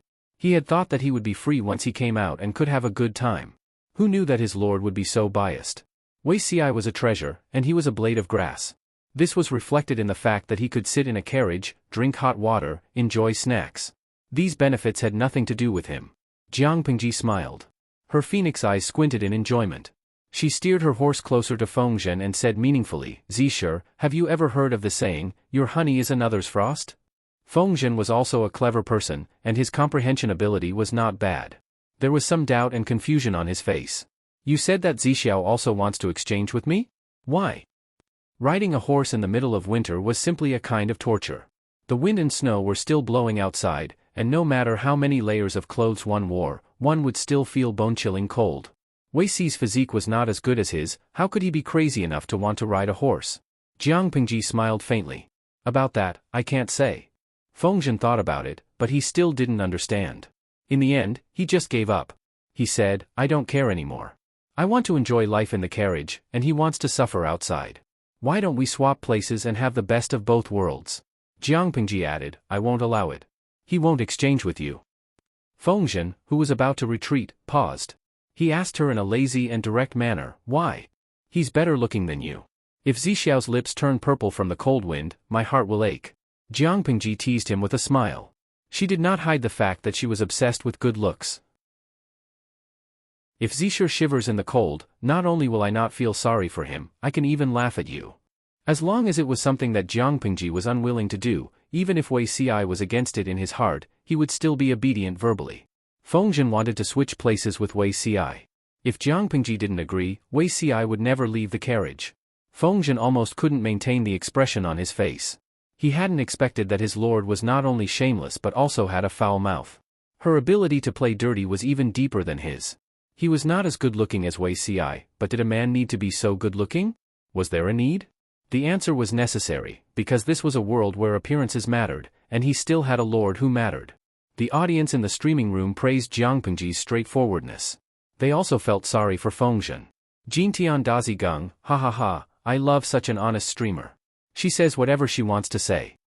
Talent Juanhuanda, system, your good friend Feng Zhen's favorability towards you has dropped by 233 points. You are currently in a state of hatred. Sanpai Shudiozo, my lord, my heart hurts. This world where appearances mattered is cold and heartless. Chun Zue Xia Wuqiu Wu Li, with the streamer's honest mouth, will it really not anger your strategist and drive him away? Can't wake up Dong Sanue. I watch the streamer dissing people every day. Those who can scold her can't beat her, and those who can beat her haven't been born yet? Reality proved that Fengzhen was a joker. He often provoked Jiang Pingji, but she was not allowed to retaliate? A thought flashed through Fengzhen's mind. He whispered to her, raising his eyebrows. He seemed to have some hidden meaning. He joked, could it be that my lord is also interested in that? That's not easy. Zixiao still has to get married and have children to carry on the family line. Jiang Pingji looked at him with disdain. What's in your head? Can't I simply admire other people's beauty? Fengzhen couldn't continue. He thought about Wei Xi's face. It was very stunning when he first saw it, but after getting familiar with it, he didn't feel anything. Jiang Pingji added, this is human nature. If it were you, would you bear to let a beauty suffer in the cold wind? Beauty equals Wei Xi? Fengzhen seemed to have thought of something. He examined Jiang Pingji seriously and said sternly, Zixiao is a real man. He is serious and has a sensitive personality. My lord, please tell me these jokes. I'm just a wanderer. I don't mind meat and vegetables, because I won't take it seriously. It's not worth the taboo of a conversation. But if Zixiao hears it, he won't say anything on the surface, but his thoughts will definitely run wild. If Jiang Pingji was as muddle-headed as Wei Xi, she would definitely be courting death. Seeing this, Jiang Pingji replied, I know what I'm doing, I won't go overboard. I've experienced Zixiao's temper a few years ago. How would I dare to purposely be muddle-headed and make him angry? I'm just joking with you in private. You won't tell him about this, will you? Wei Xi was a little princess. Jiang Pingji would crack a little joke, but she would never go overboard. She had been pinching the right size.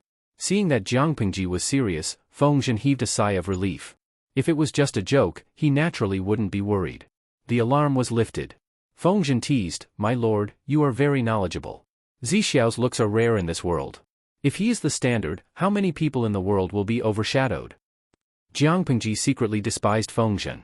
Just now, he was seriously advising her not to cause a ruckus. Now, he turned around and teased Wei Xi's appearance. Indeed, he had no integrity. When Jiang Pingji heard Fengzhen call himself a wanderer, she pouted. Sleeping with women all year round? You call yourself a wastrel, but you're flattering yourself. When he was reckless, he was even more of a hooligan than a prodigal son. Fengzhen had an expression that said, you're just a kid and you don't understand. Kids don't understand. This is called maturity. When the Lord grew older and understood the matters between men and women, she wouldn't say that. Living in this world, one's first needs were clothing, food, shelter, and transportation, followed by eating, drinking, and playing. The sage also said that food and lust were natural. When men reach an age, they like women, and women like men. How normal is that? Jiang Pingji ridiculed him coldly. According to what you said, are those men who like men considered normal? Fengzhen clicked his tongue and said in disdain, I'm not attracted to men, but men are also lustful. Naturally, it's normal. Jiang Pingji was speechless. This person was so thick-skinned that he could block an energy cannon. She frowned and thought of something. Tell me, if you have a conflict with someone, how should you coax them back? Chapter 600. We can be considered good friends. We had some misunderstandings a while ago. Didn't you say that you're a playboy with no experience? Fengzhen sneered. My lord is still a green fledgling. I'm a playboy who plays around with women. All I get are warm and fragrant. Friendship is different from love between a man and a woman. Has my lord angered a close confidant, or has she angered a close friend? Jiang Pingji was speechless. After a moment of silence, she asked Little White to walk faster and said, I don't want to answer. Fengzhen laughed heartily. Could it be that my lord is shy? It was obviously useless to ask Fengzhen for advice. This guy was not serious. The audience in the streaming room volunteered. 3 heads were better than Zhuge Liang. They had 150,000 onlookers. How could they not complete this task? The two of them chatted enthusiastically. When it came to happy topics, Fengzhen laughed so hard that he rocked back and forth. He had no intention of being reserved. In the carriage, Wei Xi lifted the curtain and opened the window from time to time.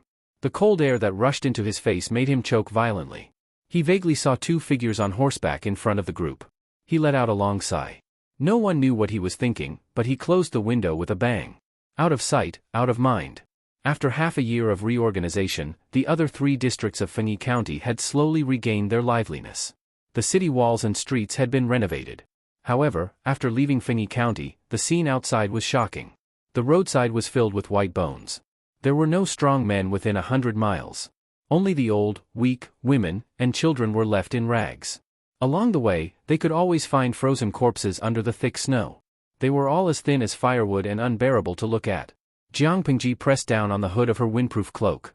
She had already sent the weak Fengzhen into the carriage. Jokes aside, it was not suitable for Fengzhen to stay outside for long in this weather. Little White walked slowly with steady footsteps. The bell on his neck rang rhythmically with each step he took. His ponytail swayed. The wind and snow were heavy these few days. They could only choose to travel during the day and rest at night to avoid the wind and snow. It was so inconvenient for them, let alone the people. Next year, I hope the people of Wanzhou will have a place to hide. My lord keeps her words. The people of Wanzhou are blessed. The tip of Wei Si's nose was slightly red from the cold. The group took shelter from the wind and snow in an uninhabited village. Fengzhen drank a jar of wine, then hugged his blanket and went to sleep in the carriage. I hope so. Jiang Pingji sat next to the bonfire. She rested her chin on one hand and held a branch in the other to stir the flames. She was confident that she could take over all of Wanzhou next year, but she didn't dare boast that she could provide enough food and clothing for the millions of people in the state. The responsibility was too great. She could only say that she would do her best, but she did not dare to guarantee anything. The wind and snow outside are so heavy, and the weather is so cold. Why don't you stay in the carriage? What are you doing out here in the cold? Jiang Pingji squeezed his hands naturally. His warm palms felt like they were touching a lump of ice. Wei Si's expression changed. He subconsciously wanted to retract his hand, but how could he do it with that little bit of strength? My lord, he lowered his voice. I've been in the carriage for a day. I'm a little bored, so I came down to take a breather. Jiang Pingji didn't go overboard. She let go of his hands and pointed at the bonfire with a natural expression. Let's warm it up. Your hands are too cold. It's better to stay in the carriage. Look at Zisher. After eating dinner and drinking wine, he refuses to let go of his blanket. He won't get out of the carriage no matter what I say. The walls of the carriage were filled with warm padding, and blankets woven from sheep wool were hung. The bedding and blankets were specially thickened. Even if they didn't use a hot pot or a charcoal basin, even if they only wore light clothes, they wouldn't feel cold. It was obvious that Wei Si and Fengzhen's carriage had been specially modified. Not only was it stable, but the interior was also very warm. Wei Si lowered his eyelids and pursed his lips. He stared at the bonfire in a daze. Have you been at odds with me recently? Jiang Pingji suddenly asked him. Wei Si was speechless. If he hadn't restrained himself, he would have had the urge to jump and run away. He asked with an ugly expression, Why do you say that, my lord? Intuition, she said. Is it because of what happened with Wen Zheng? I just specially instructed him to do something. It's more convenient for him to do it. Wei Si didn't say a word. He felt that no matter how he answered, it would be wrong. Now, I'm in a rather awkward situation. Jiang Pingji rubbed her face with both hands. She sounded a little sad and pitiful. There's a pack of wolves watching me from behind. I don't even know who's my enemy and who's my friend. Maybe one wrong step and I'll fall into a bottomless abyss. Wei Si was moved. Why do you say that, my lord? Is someone trying to harm you? She smiled bitterly. What else? There are people who want my life, 1 group, 2 groups, 3 groups, both openly and in the dark. I know who the traitor is, but I can't do anything to her. It's not that I don't have the ability to do anything, but I can't. Once I do, I'll alert the enemy. It's really frustrating. Wei Si's heartstrings were tugged. He looked at her in a daze. Was this person's situation so difficult in the early stages? How was that possible? When Wei Si followed her in his previous life, she was already the overlord of one of the few major forces in the world. She annexed the power and territory of Wei Si's former master. There were very few people in the world who could stop her from ascending to the throne. In the next few years, she swept across the world. Now, although the beginning was different, shouldn't it be smoother with her identity as a member of the gentry? So, for my lord, Wen Zheng is someone worth entrusting your life to? Jiang Pingji said, Wen Zheng can be entrusted with his family, but you can entrust your life. Wei Si's expression changed. He quickly turned his face away, feeling uncomfortable all over. Just now, he felt that the temperature of the campfire was not high enough. Now, he felt hot and uncomfortable. He felt like he was sitting on pins and needles. He found a lame reason to slip away. Jiang Pingji looked at his disheveled figure as he walked away. She held her chin and muttered, Is the suggestion of those onlookers to sell their misery really feasible? It seemed that the effect was not bad. The audience in the streaming room did not know who Jiang Pingji was making friends with. They gathered their wisdom and effort and came up with more than 10 plans. The most feasible one was to secretly reveal some tragic facts to make people soft-hearted. It was called selling misery. As long as the atmosphere was right, it would definitely make people soft-hearted. Not to mention that Jiang Pingji's style had always been tough. If she suddenly sold misery, the effect would be outstanding. The next day, Fengzhen noticed that Jiang Pingji had a faint smile on her face. She was in a good mood. Fengzhen frowned and asked, "My lord is in a good mood?" "Yes." Fengzhen felt the breath of spring. It snowed heavily for 3 consecutive days. The accumulated snow could almost cover half of one's calf. The carriage wheels rolled over the snow, making a crunching sound. Fengzhen said worriedly, "The snow is so heavy. Will it crush the houses?" "It's fine. My lord already has a plan to deal with it." Xueqi was not worried at all. Xiangyang district had done a good job in dealing with the accumulated snow last year.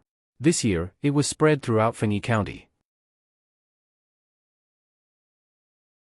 Chapter 601. My lord, the snow is too heavy. I'm afraid there's no way to take a shortcut. For the sake of safety, it's safer to take the main road. Xueqi looked at the snow. The snowflakes were as big as feathers.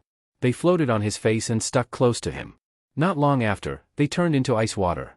Jiang Pingji could only nod her head helplessly. The snowstorm was too strong and the accumulated snow was too deep. Not only did it make it more difficult to travel, but it also slowed them down. The snow had covered half of their calves. Regardless of whether it was the horse or the carriage, they had to carefully check the path before moving forward to avoid falling into a pit. Now that they were in the middle of nowhere, if they were to encounter such an unlucky accident, it would be terrible. Jiang Pingji looked at the bleak sky outside and could only nod in agreement. They had been on the road for the past few days, and the livestream viewers were bored as well. They would chat and joke around as usual to kill time. Jiang Pingji was also bored. Fengzhen was afraid of the cold, so he hid in the carriage. Xueqi wanted to come out, but she chased him back. Fortunately, she had a live broadcast room with her, and the 150,000 idle people could chat and joke with her. Don't dare to eat dinner. Although ancient technology is backward, the environment is very clean. If it were us, we wouldn't know if the snow falling from the sky was white or black snow. When he was young, he used to have snowball fights with his friends. Now, he couldn't think about it anymore. Yingji is Wishuo, I'm so envious that you can have a snowball fight. My hometown is in the south. It's the southern water town. I've never seen snow since I was young. Watching cartoons or romantic dramas, the protagonists would play in the snow, have snowball fights, or build snowmen, and they would be super envious. Nianji Hao, what's there to be envious about? Cartoons are all lies. Which romance drama doesn't have filters? Watching the male and female leads laughing and frolicking in the snow, this was only in a romance drama. In reality, the cleaning auntie would have already shoveled away the snow. Tian Xiuxian, it's not easy being a cleaner. They swept away the snow, so they could only imagine making a snowman and having a snowball fight. If you don't, do you know how dirty the ground will be after the snow melts? It had been stepped on until it was black and dirty. Riri Feishing, but the host doesn't have a cleaner. Why don't they have a snowball fight or make a snowman? Regarding this suggestion, Jiang Pingji gave 2 words of wisdom. Host V, so ugly. Jiang Pingji was so straightforward that the audience in the streaming room felt another wave of heartache. The snow was boundless, and there was only the sound of wheels and horses' hooves running over the snow, and the howling of the wind. From time to time, Jiang Pingji raised her hand to flick away the accumulated snow on her cloak to prevent the snow from melting and wetting the cloak. Your Highness, there's someone lying on the official road ahead, he's still breathing." Jiang Pingji was not in a hurry. If she found someone lying in the snow and still breathing, she would definitely think of a way to save him. The soldiers at the front were scouting the way. Firstly, it was to ensure that the carriages and horses could pass smoothly. Secondly, it was to ensure that there might be survivors. Jiang Pingji frowned and said, "Save them and put them in the carriage at the back." The soldier looked troubled. He said, "My lord, that person seems to be a disciple of the Red Lotus Group." "The Red Lotus Group?" Jiang Pingji raised her brows. The Xueqi army was causing trouble in Fengyi County and Shangyang County, but the Red Lotus Group's influence was in Qingda County and other places. So far, she had only fought with the Xueqi army. She had not had much contact with the Red Lotus Group. "Are you sure?" she asked. The soldier replied, "There's a flame-shaped tattoo on the front of that person's arm. It's one of the symbols of the Red Lotus Group." Flame-shaped tattoo? She thought about the information related to the Red Lotus Group. In the Red Lotus Group, the most ordinary members were the people who occupied the territory. They prayed to the gods worshipped by the Red Lotus group every day. Apart from being exploited a little, they could still manage to get by. Compared to the violence of the Xueqi army, the Red Lotus group was soft violence and brainwashed people. Those who were slightly more advanced were the small members. They would wear a token with a flame-shaped tattoo on their body to prove their identity. Those who were slightly more advanced were the apostles who managed these small members. They would have a flame-shaped tattoo on their arm. Even though the apostles couldn't be considered small leaders, they still had 100 or so commoners under them. "My lord, should we save him?" Jiangpingji said. "Yes, but let's get some information from that person. Don't you think it's very suspicious that an apostle of the Red Lotus group fainted in a world of ice and snow? Remember not to let him escape. Send someone to keep a close eye on him." The soldier cupped his fists and responded. After inspection, the man with the Red Lotus group symbol on his arm had fainted from hunger. That was why he had collapsed in the snow. If they hadn't happened to pass by, the man might have been buried in the snow in another 2 to 4 hours and frozen to death without a sound. Xueqi asked when he heard the commotion outside.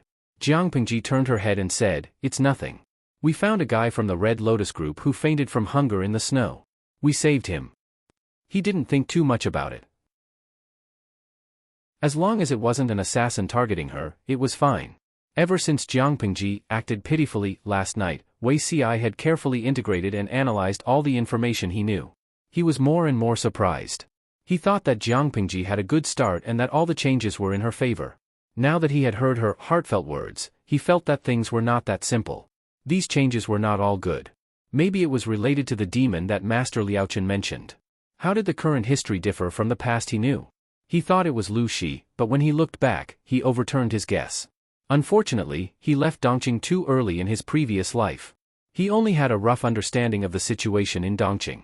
Hearing that the soldier had saved another person, Xueqi didn't pay much attention. When the night gradually darkened, Jiangpingji and the others had to find a place to shelter from the wind for the night. The man who had been rescued had also woken up. The soldier cooked soft porridge for him as instructed. He had been starving for a long time, so it was not advisable to eat too greasy food or to eat too much. Warm porridge was suitable to warm his stomach.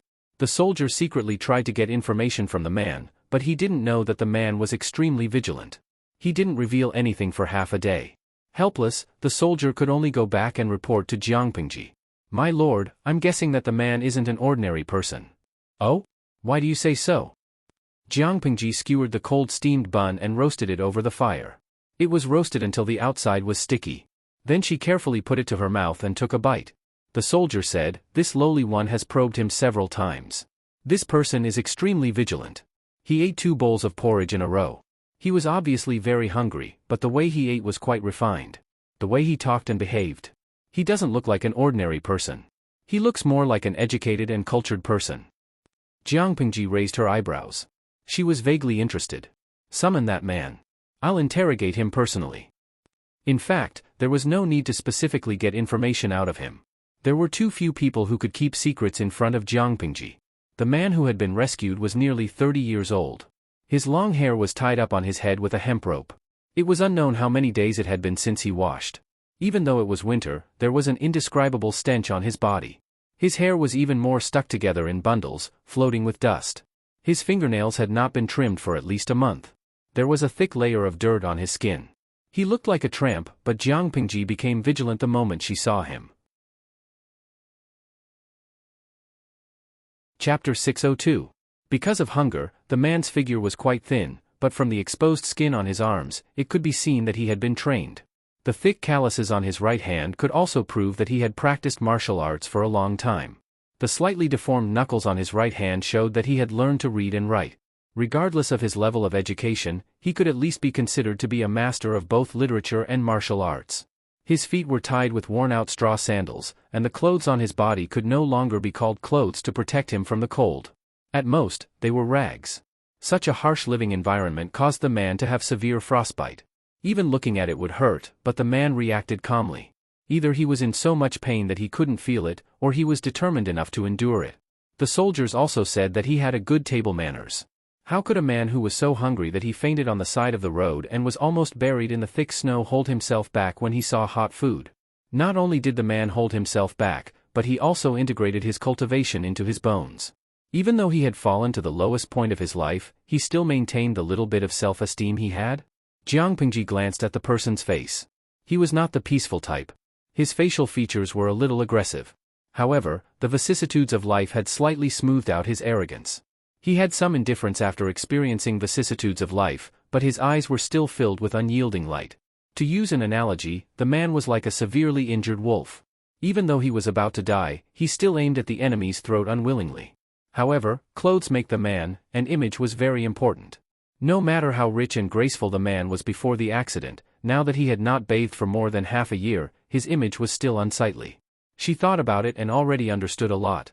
She wanted to investigate further, but the man had already thanked her in a neither servile nor overbearing manner. If Jiang Pingji hadn't sent someone to save him, his body would have been cold. Jiang Pingji smiled and said, "No need to be so polite. I can see that you were probably born in a rich family before you fell." After that, she asked someone to bring a set of clean clothes for the man to keep warm. Due to the limited conditions, the clothes could not be brand new, but the clothes were clean and warm, and it was more suitable for the man's body. The man's eyes were a little gloomy and alienated. No matter how Jiang Pingji tried to get information out of him, he only answered the unimportant questions. To others, he did not reveal any important information, but to Pingji, she had already gathered enough information. Apart from her previous analysis, Jiang Pingji confirmed a few more key pieces of information based on her probing. This man was not a native of Dongqing. His hometown had been invaded by foreign tribes. He also mocked himself as a stray dog. The only place that met the criteria was Nanqing, which had already been conquered by the four factions of Nanman. The man's southern accent also proved this point. Jiang Pingji probed a few times and stopped. The man secretly heaved a sigh of relief. At this time, the soldier had already found a set of clean clothes. Other than a set of inner clothes, there was also a set of warm woolen sweaters. Jiang Pingji said, "The people downstairs boiled some water. If you don't think it's troublesome, you can wash yourself with hot water first before changing your clothes. It'll be warmer this way. Now that the weather is so cold, I can see that you have severe frostbite. If you don't treat it carefully and recuperate, you will suffer in the future." Even though she appeared to be very harmless and warm, the man's guard did not drop. However, he was penniless and had fallen into such dire straits. He had lost his home and country. How could he be worth the schemes of this young noble? The man secretly mocked her in his heart and thanked Jiang Pingji for her kindness. He had forgotten how long it had been since he had washed himself. Not to mention bathing, even wiping himself with warm water had been a few months ago. The soldier boiled the snow water into hot water. The man carefully cleaned himself in an idle carriage. The soldier who changed the water for him could not help but be speechless. How much dirt did this man have on his body? He had stained the snow-white cloth into a grayish-black color. The basin of hot water had to be changed several times. When he changed it for the first time, the water was black. It was disgusting to look at.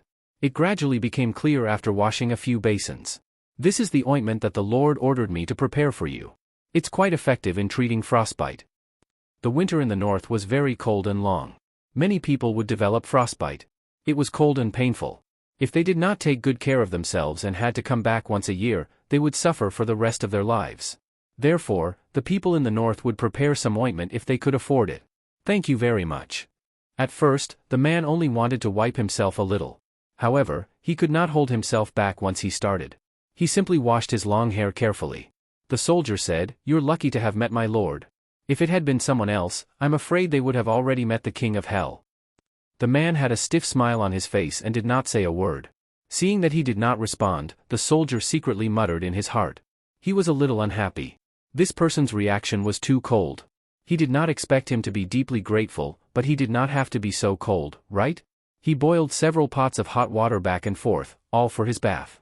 One had to know that even his lord and a few masters were not so extravagant. At most, they would wipe for 2 days and wash for 5 days. This was also winter. If it had been summer, his body would have emitted a rotten smell. Fengzhen pulled Wei Xiai along to play chess in the carriage. He was a little curious when he heard the soldiers discussing in a low voice outside. "Haha, our lord is a classic example of not waking up early if there are no benefits. If there are no benefits to be gained, why would the lord be so kind? I'm curious. What's the background of that person? For the lord to treat him so well, he must not be a small character." Although Fengzhen spent most of his time fooling around, his mind was clear. He understood Jiang Pingji's routine. However, he could meet a big shot just by going out. Wasn't his luck a little too good?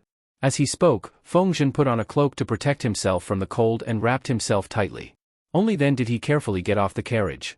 Wei Xi had no choice but to get off the carriage. Fengzhen did not beat around the bush and directly asked about the man's identity. Jiang Pingji looked at Fengzhen, who was confidently watching a good show. She then looked at Wei Xi, who was half a step behind Fengzhen. She was amused. "Look at you guys. You don't look like you're here to watch a good show. You look more like close friends bringing people to catch adultery." Jiang Pingji teased. Fengzhen was not ashamed, but Wei Xi's heart skipped a beat. She continued, "That person is a noble from Nanqing. I think his family background is not low." "Nanqing?" Fengzhen raised his eyebrows and sneered. "Nanqing? Wasn't it gone a long time ago? How many years has it taken for Nanqing to go from a strong and prosperous country to a weak and destroyed country?" He had courted death himself. Not only had the royal family been destroyed, he had also implicated thousands of innocent citizens of the Nanqing kingdom. Chapter 603. Fengzhen smiled and said, "From the looks of it, it might be a big fish that slipped through the net." According to Jiang Pingji's character, would she be so attentive if there was no profit to be gained? As it turned out, Jiang Pingji was really wrong this time. She didn't plan to scheme against that person, she just helped him out of curiosity. She understood the mockery in Fengzhen's words and said helplessly, "You are such a boring person. In your eyes, is your lord someone who pursues fame and fortune? You don't allow me to be kind and take the initiative to lend a helping hand to save these pitiful people? It's not all for the sake of profit." Fengzhen was afraid of the cold, so he wrapped his cloak tightly around his body. He shivered slightly as he breathed out white air, but his mouth refused to back down. "My lord has too many criminal records. I can't help but be suspicious." Wei Xi frowned. Since he's from Nanqing, why did he come to Dongqing and join the Red Lotus Group? No matter how much trouble the Red Lotus Group and the Xueqi army caused in the north of Dongqing, in the eyes of many people, they were just a group of disorderly people. Moreover, the Red Lotus Group bewitched people everywhere and propagated evil cults and evil gods. The Xueqi army was violent and unscrupulous. Everywhere they passed, they were like locusts passing through. It wasn't just the landowning gentry who looked down on them. Even the common people were more disdainful and cursing than praising when they mentioned the two rebel armies. Jiang Pingji shook her head and said, "Who knows what they're thinking? Maybe they want to borrow troops from Dongqing to recover Nanqing." It was also possible that he had fled here and could only conceal his identity and hide among the people. Now that Dongqing is in such a mess, it's a good time to fish in troubled waters. Her words made Wei Xi's heart tighten, and his face turned slightly pale. The Red Lotus Group of Dongqing, the descendants of Nanqing, borrowing troops to restore the country, fishing in troubled waters. These keywords gave him an ominous feeling. "What's wrong, Zixiao? You don't look very well." Jiang Pingji keenly noticed that Wei Xi's face had turned pale. His face had lost its color, and there was a tinge of paleness. She could not help but ask with concern, "The wind and snow outside are too strong.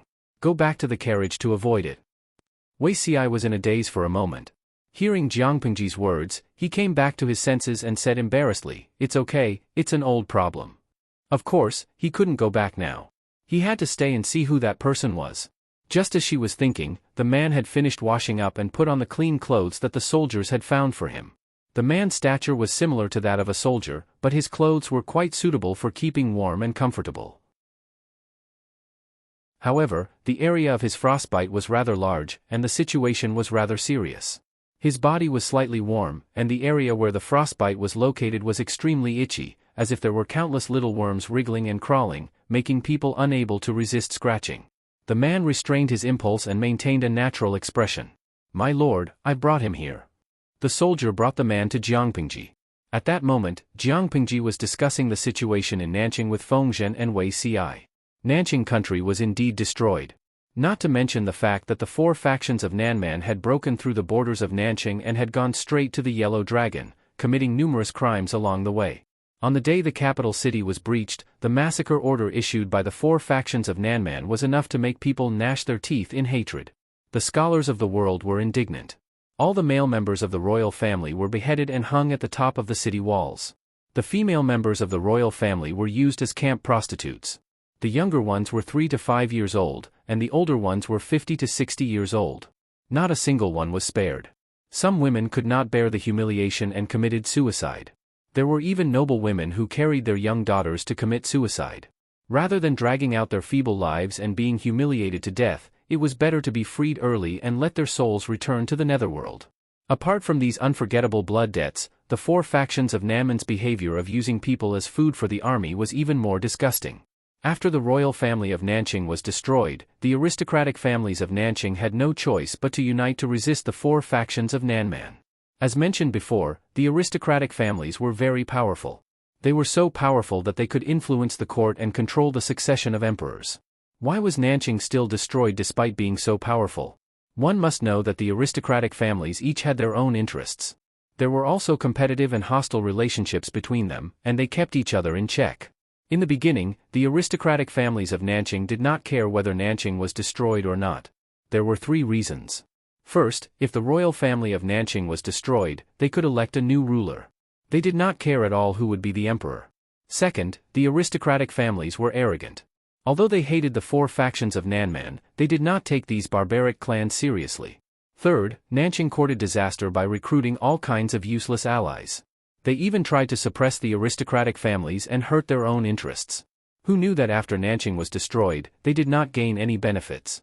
The four factions of Nanman were not reasonable at all. They did not care about the value of the aristocratic families. Were the aristocratic families rich?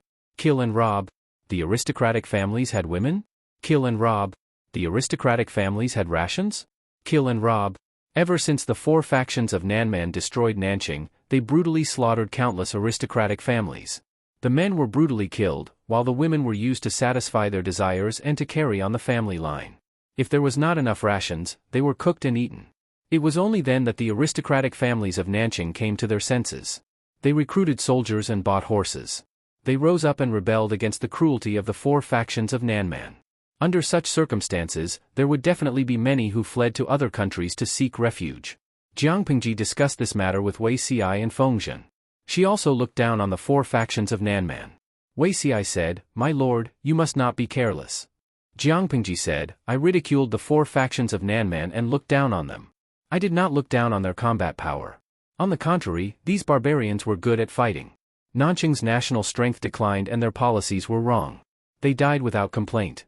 In troubled times, it was a competition of who could fight and who could win. In this aspect, the four factions of Nanman were indeed stronger than Nanqing. But what about after winning? The four factions of Nanman were stupid. At most, they would flaunt their prowess in the Central Plains for a while. Do they want to establish a stable regime that would last for hundreds of generations? Haha, dream on. Fighting a war was not difficult. What was difficult was rebuilding after the war.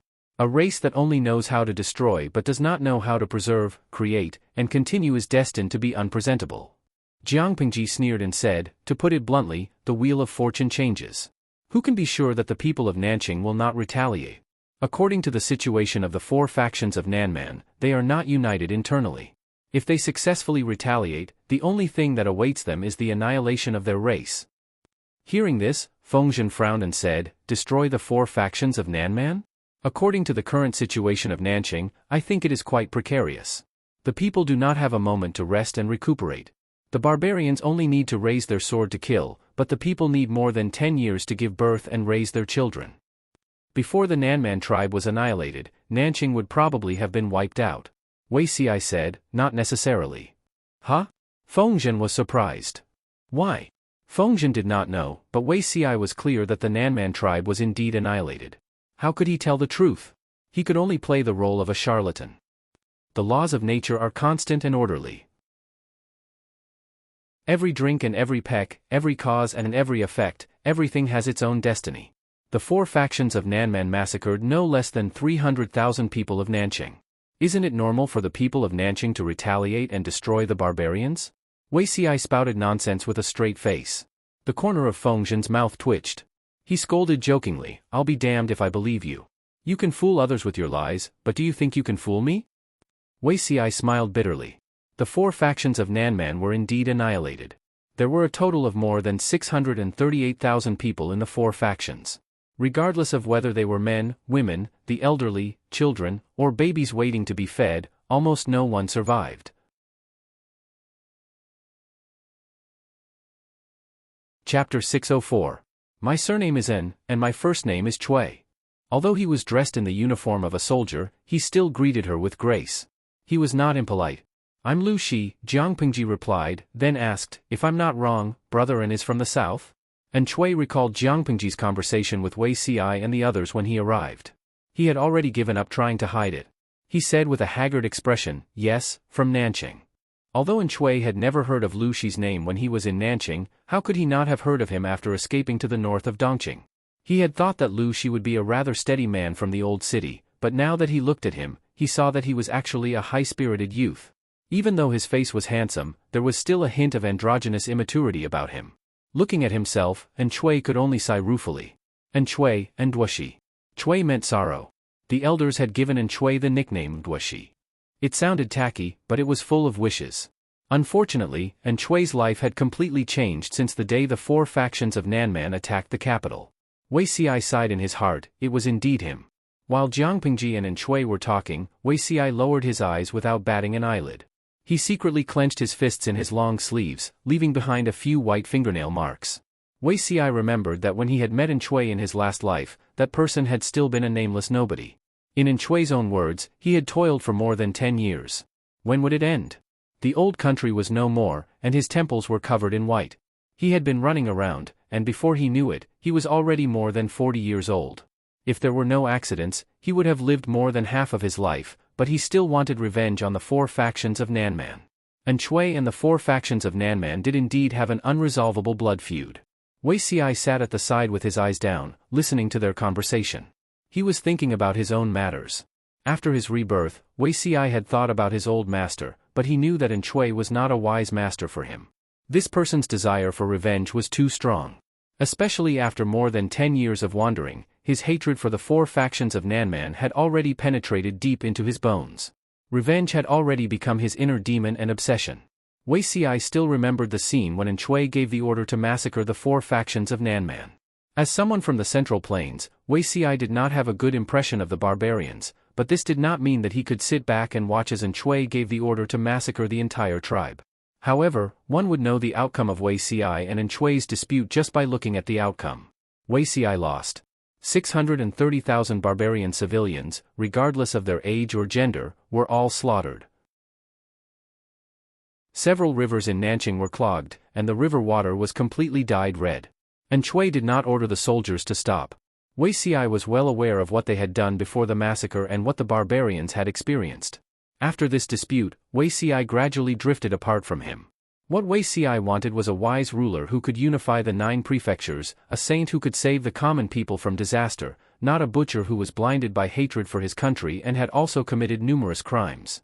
What was the difference between Cui's final actions and the previous 4 factions of Nanman? Wei Si acknowledged Cui's accusation that he was soft-hearted and that it was easy for him to talk. After all, it was Cui who had his country destroyed, his wife killed, and his children lost, not him. However, this was not an excuse for and to retaliate with the same reason. There were other ways to punish the 4 factions of Nanman, and revenge could still be taken. Why did Cui choose the most brutal and despicable method?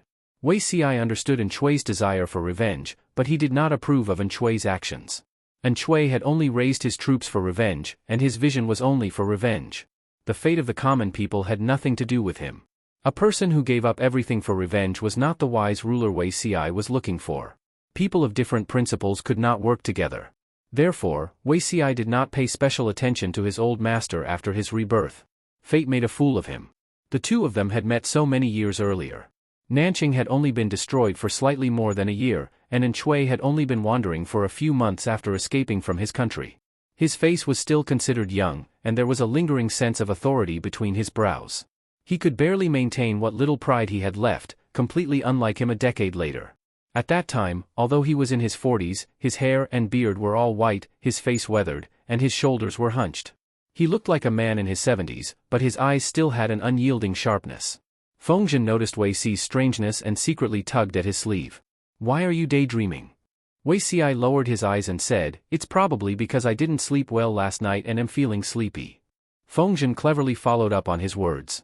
"If you're not feeling well, go back to the carriage and rest." A sickly person should have the self-awareness of a sickly person. If he was not feeling well, he should go and rest. His health was his capital to cause trouble. Their voices startled Jiang Pingji and Cui. Cui looked in the direction of the voice and was shocked by Wei Si's appearance and bearing. Now that Xueqi had not experienced more than a decade of wandering, Wei Si's appearance was quite in line with his taste. Jiang Pingji also said, "If you're not feeling well, don't force yourself. We'll talk after you've rested." Wei Si did not insist. He got up and left. Feng Zhen's eyes flashed. He bowed and bade farewell, quickly catching up to Wei Si's footsteps. "Why did you follow me?" Wei Si wanted to be alone for a while. The thick-skinned Feng Zhen climbed into the carriage with him. "You know this Xueqi," Feng Zhen said confidently. "What's his background? Judging from his physiognomy, he's not an easy person to get along with." Wei Si did not deny it.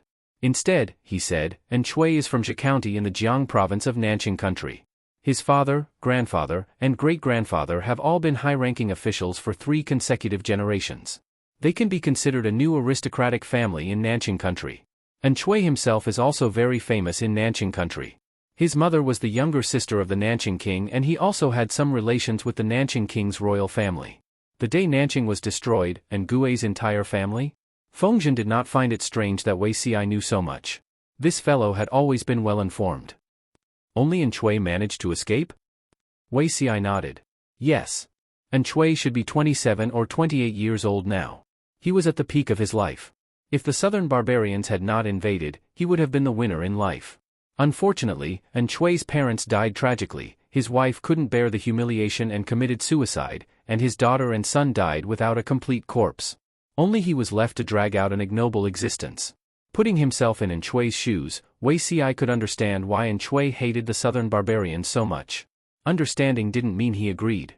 If Xueqi was just a commoner, Wei Si would praise him for being a man if he made his enemies pay with blood. But Xueqi was one of the feudal lords who fought for supremacy in the world. Because of his hatred, he ignored reason and ordered the slaughter of the entire southern barbarians tribe. How could such a person be the ruler of the world? Even if he was lucky enough to become the ruler, how long could this country last? Feng Zhen said sympathetically, "He's quite pitiful. I'm afraid he would hate those barbarians to death." Wei Si said, "Not just that, perhaps he could have used his own abilities to fight his way back to Nanqing." Feng Zhen thought of the flame pattern on Xueqi's arm and seemed to understand something. Chapter 605. After all, Xueqi was a descendant of an aristocratic family. If it weren't for some purpose, would he be willing to infiltrate the Red Lotus group and work with the rabble? The flame tattoo on his arm meant that this person was already a small leader in the Red Lotus group. Feng Zhen couldn't help but wonder if this person wanted to climb to a high position in the Red Lotus group and then seize power and people.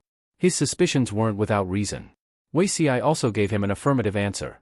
He has ambition and courage. How could he be willing to be nameless? But the heavens have treated him coldly, and he still lacks a bit of luck. Luck? Feng Zhen laughed. You're becoming more and more of a quack. Did you see this from his physiognomy? Wei Si avoided the topic.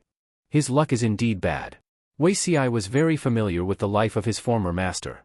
Sometimes, luck was also a part of strength. When it came to ability and talent, Xueqi did not lack it. However, he lacked the right timing. Every time he racked his brains and made some progress, he would always be embroiled in the struggles around him. All his efforts would go down the drain. After running around for more than 10 years, he still had not achieved anything. He only had a few hundred veterans under him. Although he had a few fierce generals under him, they were all born in the wilderness and relied on their muscles instead of their brains to fight. The world was in chaos, and Xueqi jumped ship from one power to another.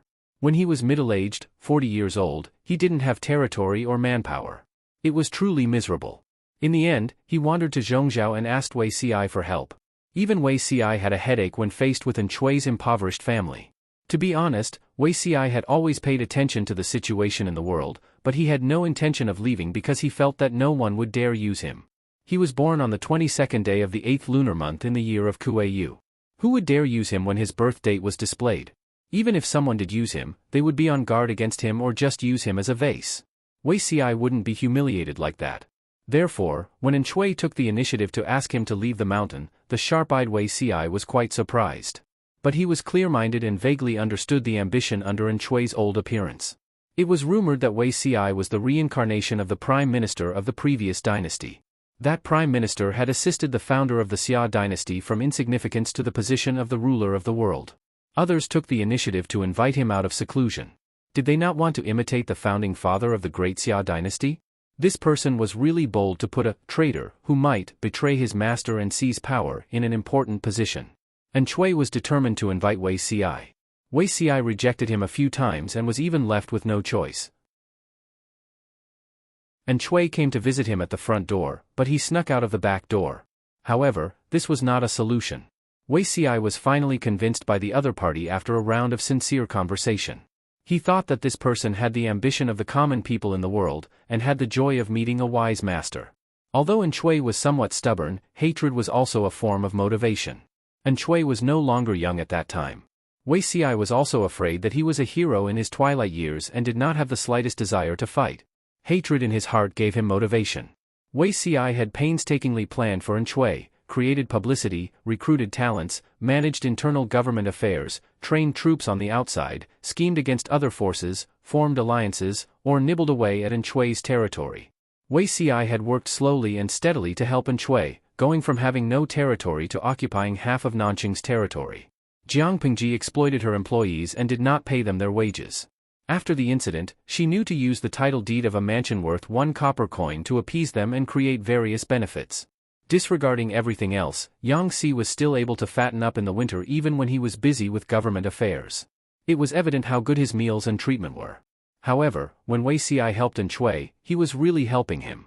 He did not see a single salary for several years in a row, but he was willing to endure it. He was realizing his ideals. His body was poor, but his heart was not. However, he never expected Xueqi's obsession with revenge to be so deep in his bones. He was so crazy that it surprised him. There was nothing wrong with avenging the country and repaying a debt of blood with blood.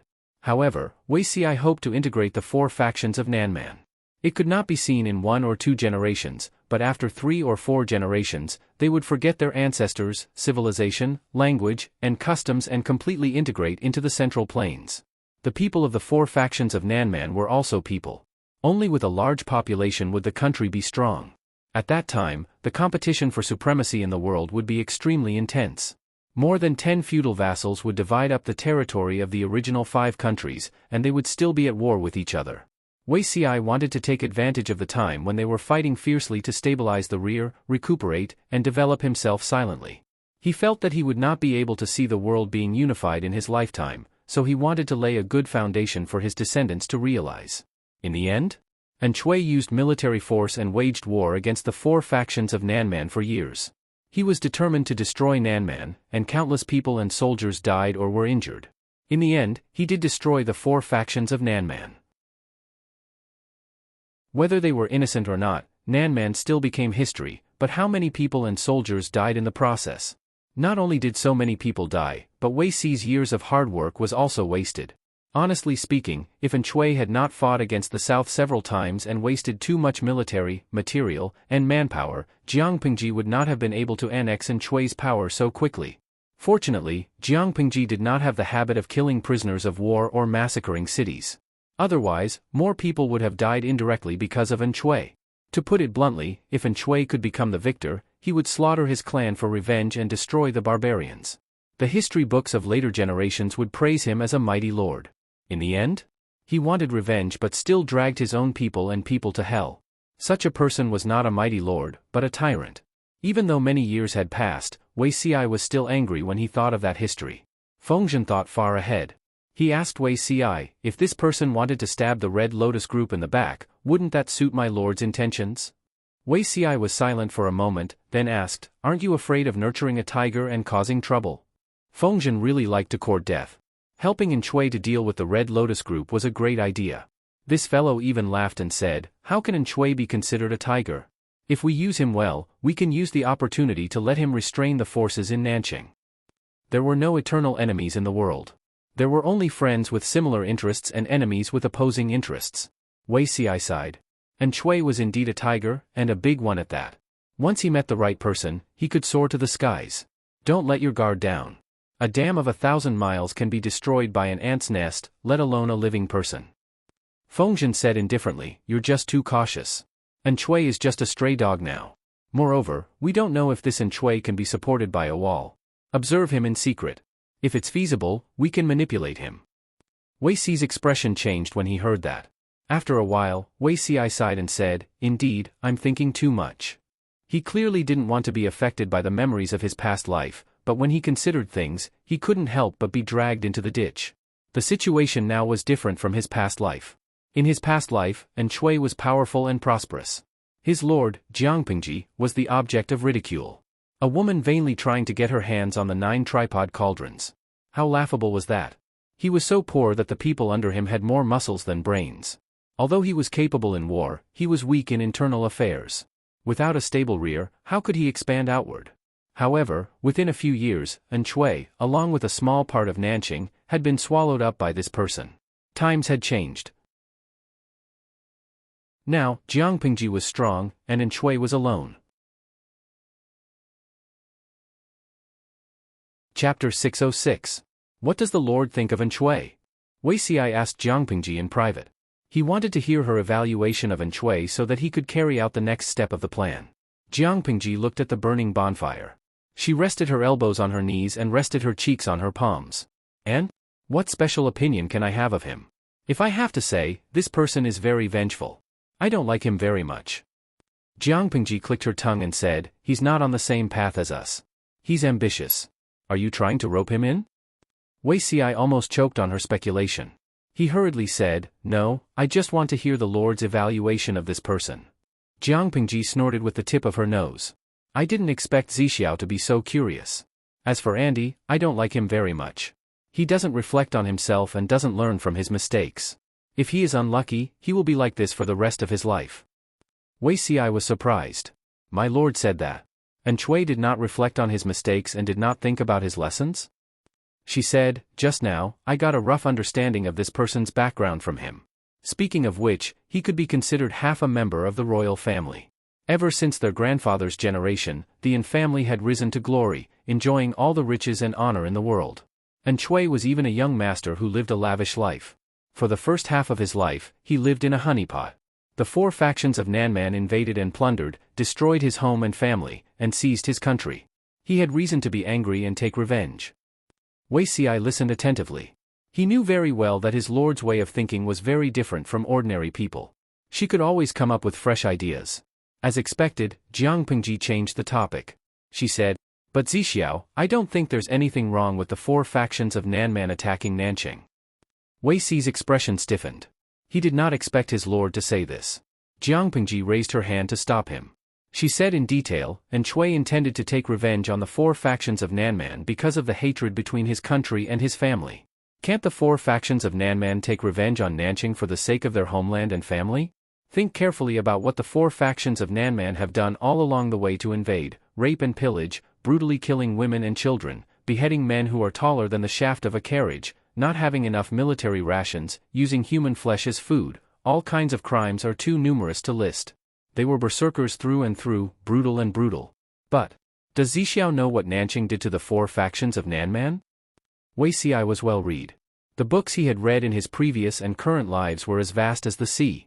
When she asked this question, Xueqi seemed to have thought of something. Jiangpingji sneered and said, look at your expression. Zixiao, you know.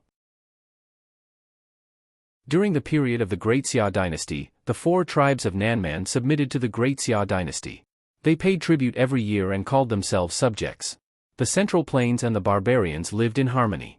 The last emperor of the Great Xia dynasty was muddle-headed and incompetent, and all the feudal lords in the world had thoughts of rebelling.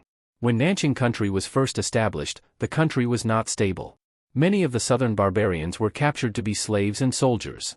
More than 200,000 people died of exhaustion and battle. Nanqing's capital city was built. Inside the city was a luxurious city, and outside the city were piles of bones. Other than a small number of prisoners of war and slaves, the rest were the strong men of the southern barbarians who had been captured. No matter how Nanqing tried to whitewash this history, a fair historian would not give in so easily. Furthermore, after Nanqing was founded, the 4 factions of Nanman claimed to be the suzerain of the country. They used their powerful armies to force the other party to pay tribute year after year. Every year, the tribute was heavier than the last, and the grain tax was so heavy that it was unbearable. The southern barbarians rebelled a few times but were defeated. Nanqing suppressed them a few times and slaughtered no less than 100,000 people. The 4 factions of Nanman were indeed uncivilized barbarians, but were Nanqing not beasts in human clothing? Oh right, in the early days of Nanqing's founding, human trafficking was very serious. It was roughly divided into 3 categories: prisoners of war, slaves, and barbarians. Among them, the barbarians had the best physical strength and were the cheapest. Among them, the number of barbarians was the largest. How did they come? They used their armies to seize people and force them to buy and sell. The pockets of many aristocrats in Nanqing country were filled with the blood and tears of the barbarians for generations. And Xueqi dared to say that every penny he used since he was young came from a clean background? She said mockingly, "From what I see, the people of the Central Plains and the barbarians are all people. Everyone has a despicable side." During the glorious period, Nanqing claimed to be the legitimate ruler of the Great Xia dynasty, but what did they do that they dared to publicize? How much of the land of the 4 tribes of Nanman was occupied by Nanqing under the pretext of violence? Conspiracy and overt plots, robbery and murder. Nanqing's crimes were also too numerous to list. If Nanman were beasts, Nanqing wouldn't be able to be open and aboveboard.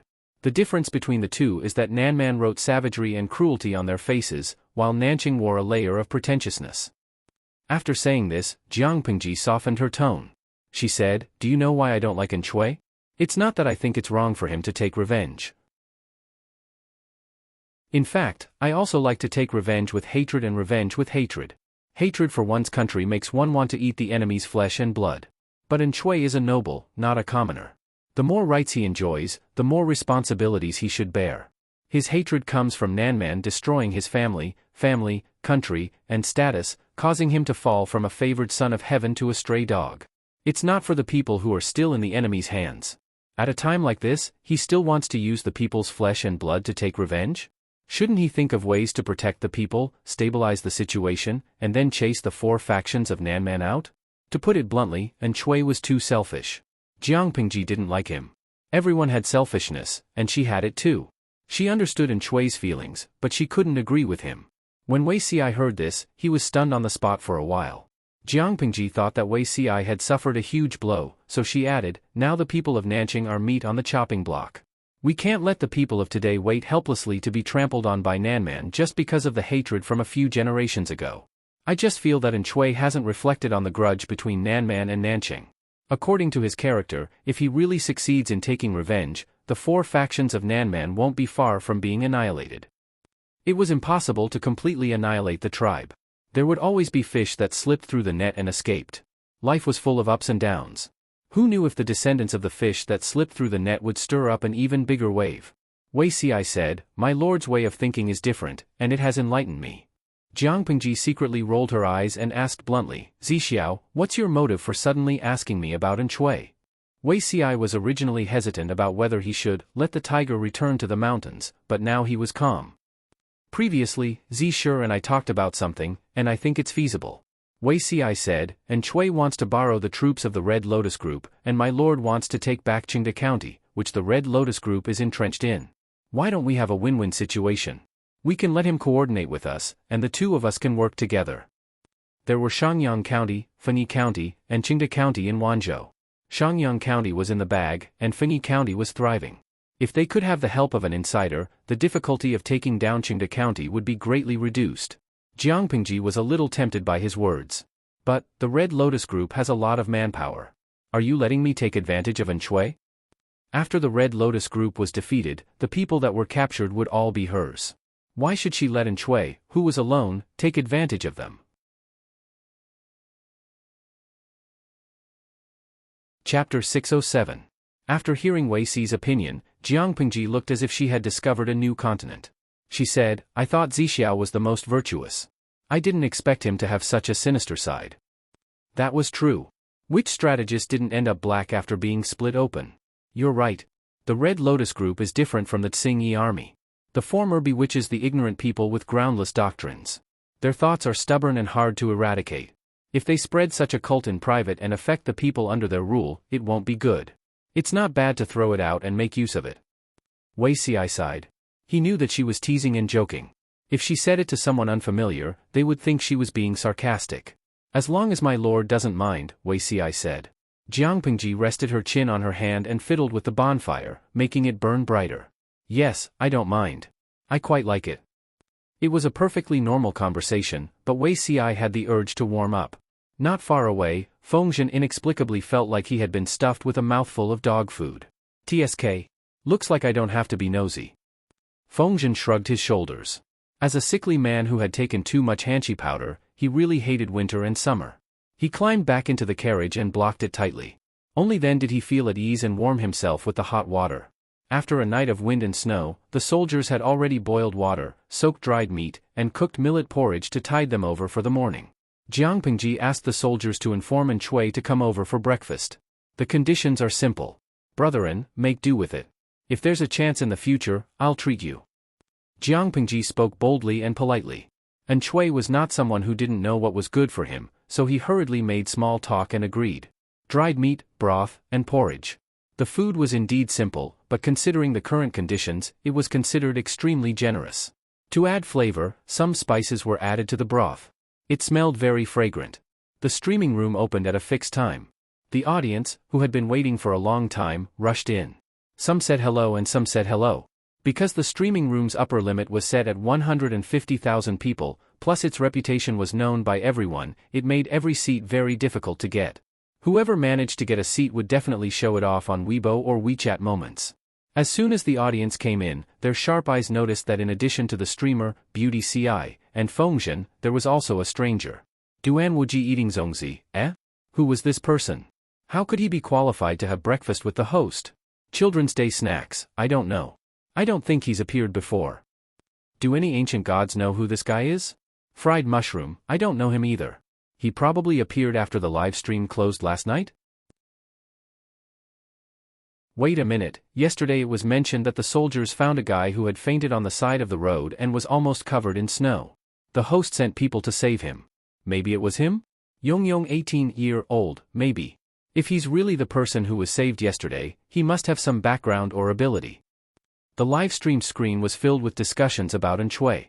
The more serious viewers only discussed Xueqi's identity and background, hoping to find some clues. The less serious viewers stared at Xueqi's appearance and figure, commenting on him from head to toe. Host V, his name is Xueqi. He was indeed saved by the soldiers yesterday. Jiang Pengji sent a bullet screen and continued to have her breakfast with a calm expression. After eating, she wasn't in a hurry to leave. Instead, she asked Xueqi with concern. The world is so chaotic now. What plans do you have, brother-in? Xueqi had been hungry for a long time, but he still maintained his modesty and habits. He only ate until he was 80% full for breakfast. Hearing Jiang Pengji's question, Xueqi's expression was a little confused. He immediately became determined and said in a sonorous voice, "The beasts of Nanman trampled the mountains and rivers of my country and enslaved the people of Nanqing. As a man, I should shed my blood and seek revenge from the barbarians." Yes, he wanted revenge. Even when he had collapsed in the snow and lost consciousness, the last thought in his mind was revenge. If the beasts of the four factions of Nanman hadn't trampled on Nanqing, destroyed his family, slaughtered his family, destroyed his country, and trampled on his dignity and pride, how could he have fallen from a high and mighty noble gentleman with a bright future to a stray dog today? His country had fallen and he couldn't return to his home. Thinking of those days when he was homeless and homeless, even Xueqi's eyes couldn't help but turn red. Jiang Pengji said, "Revenge? The four factions of Nanman have strong military power. I'm afraid it'll be difficult for brother-in to fulfill your wish. If the four factions of Nanman were so easy to defeat, Nanqing wouldn't have been destroyed." Xueqi's face was as white as paper. His gaze drifted to his arm and he sighed. "I know it's difficult, but if I don't try, how can I be satisfied? I wanted to borrow your country's troops to suppress us, but I didn't expect Dongqing to be in such troubled times. A few years ago, the four factions of Nanman had almost breached the capital city of Nanqing. The other four countries of the Central Plains had sent troops to support them. However, the four factions of Nanman were sinister and cunning. When faced with the reinforcements of the four countries, they chose to fight and retreat. At first, the aristocrats of Nanqing thought that the four factions of Nanman were afraid of the reinforcements. Later, they realized that they were smart. They fought and retreated, not fighting head-on with the reinforcements. They preserved their troops to the greatest extent. The other four countries weren't kind people. They had to be paid for coming from afar to help fight, and the pay wasn't low. The four factions of Nanman didn't lose much of their military power. They had the power to stage a comeback at any time. Nanqing could only grit its teeth and swallow its anger. It gave the reinforcements of the other four countries generous rewards, such as land, money, rations, military equipment, and even population. After the reinforcements retreated, the four factions of Nanman attacked again.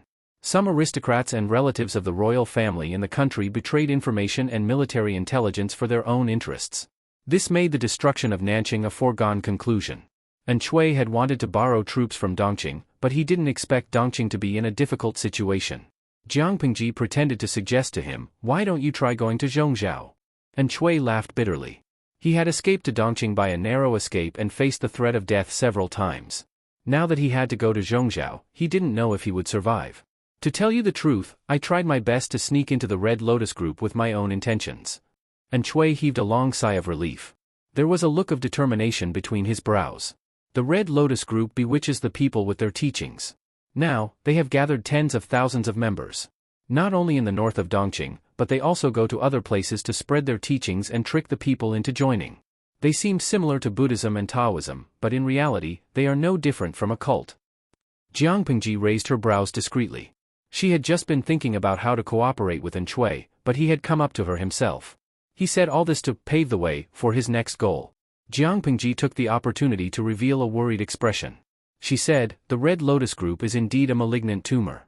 If we allow them to take root in the north of Dongqing and spread their teachings, in another 2 or 3 years, the people in the north will be bewitched into joining the cult by the Red Lotus group."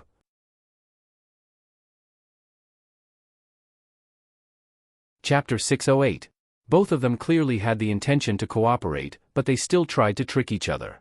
The viewers in the streaming room were dumbfounded. They thought Shui would become Jiang Pingji's strategist. They were already prepared to laugh. Some of them brought over a bench to eat melon seeds. They sat and watched how the streamer tricked someone into coming over and then threw heavy administrative tasks to Shui.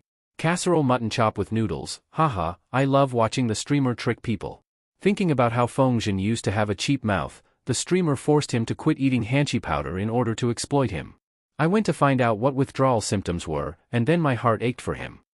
Charcoal roasted enoki mushroom, tisk tsk, how many workers have been tricked by the streamer? Just look at Fengzhen. He's very unrestrained, but that's in the past.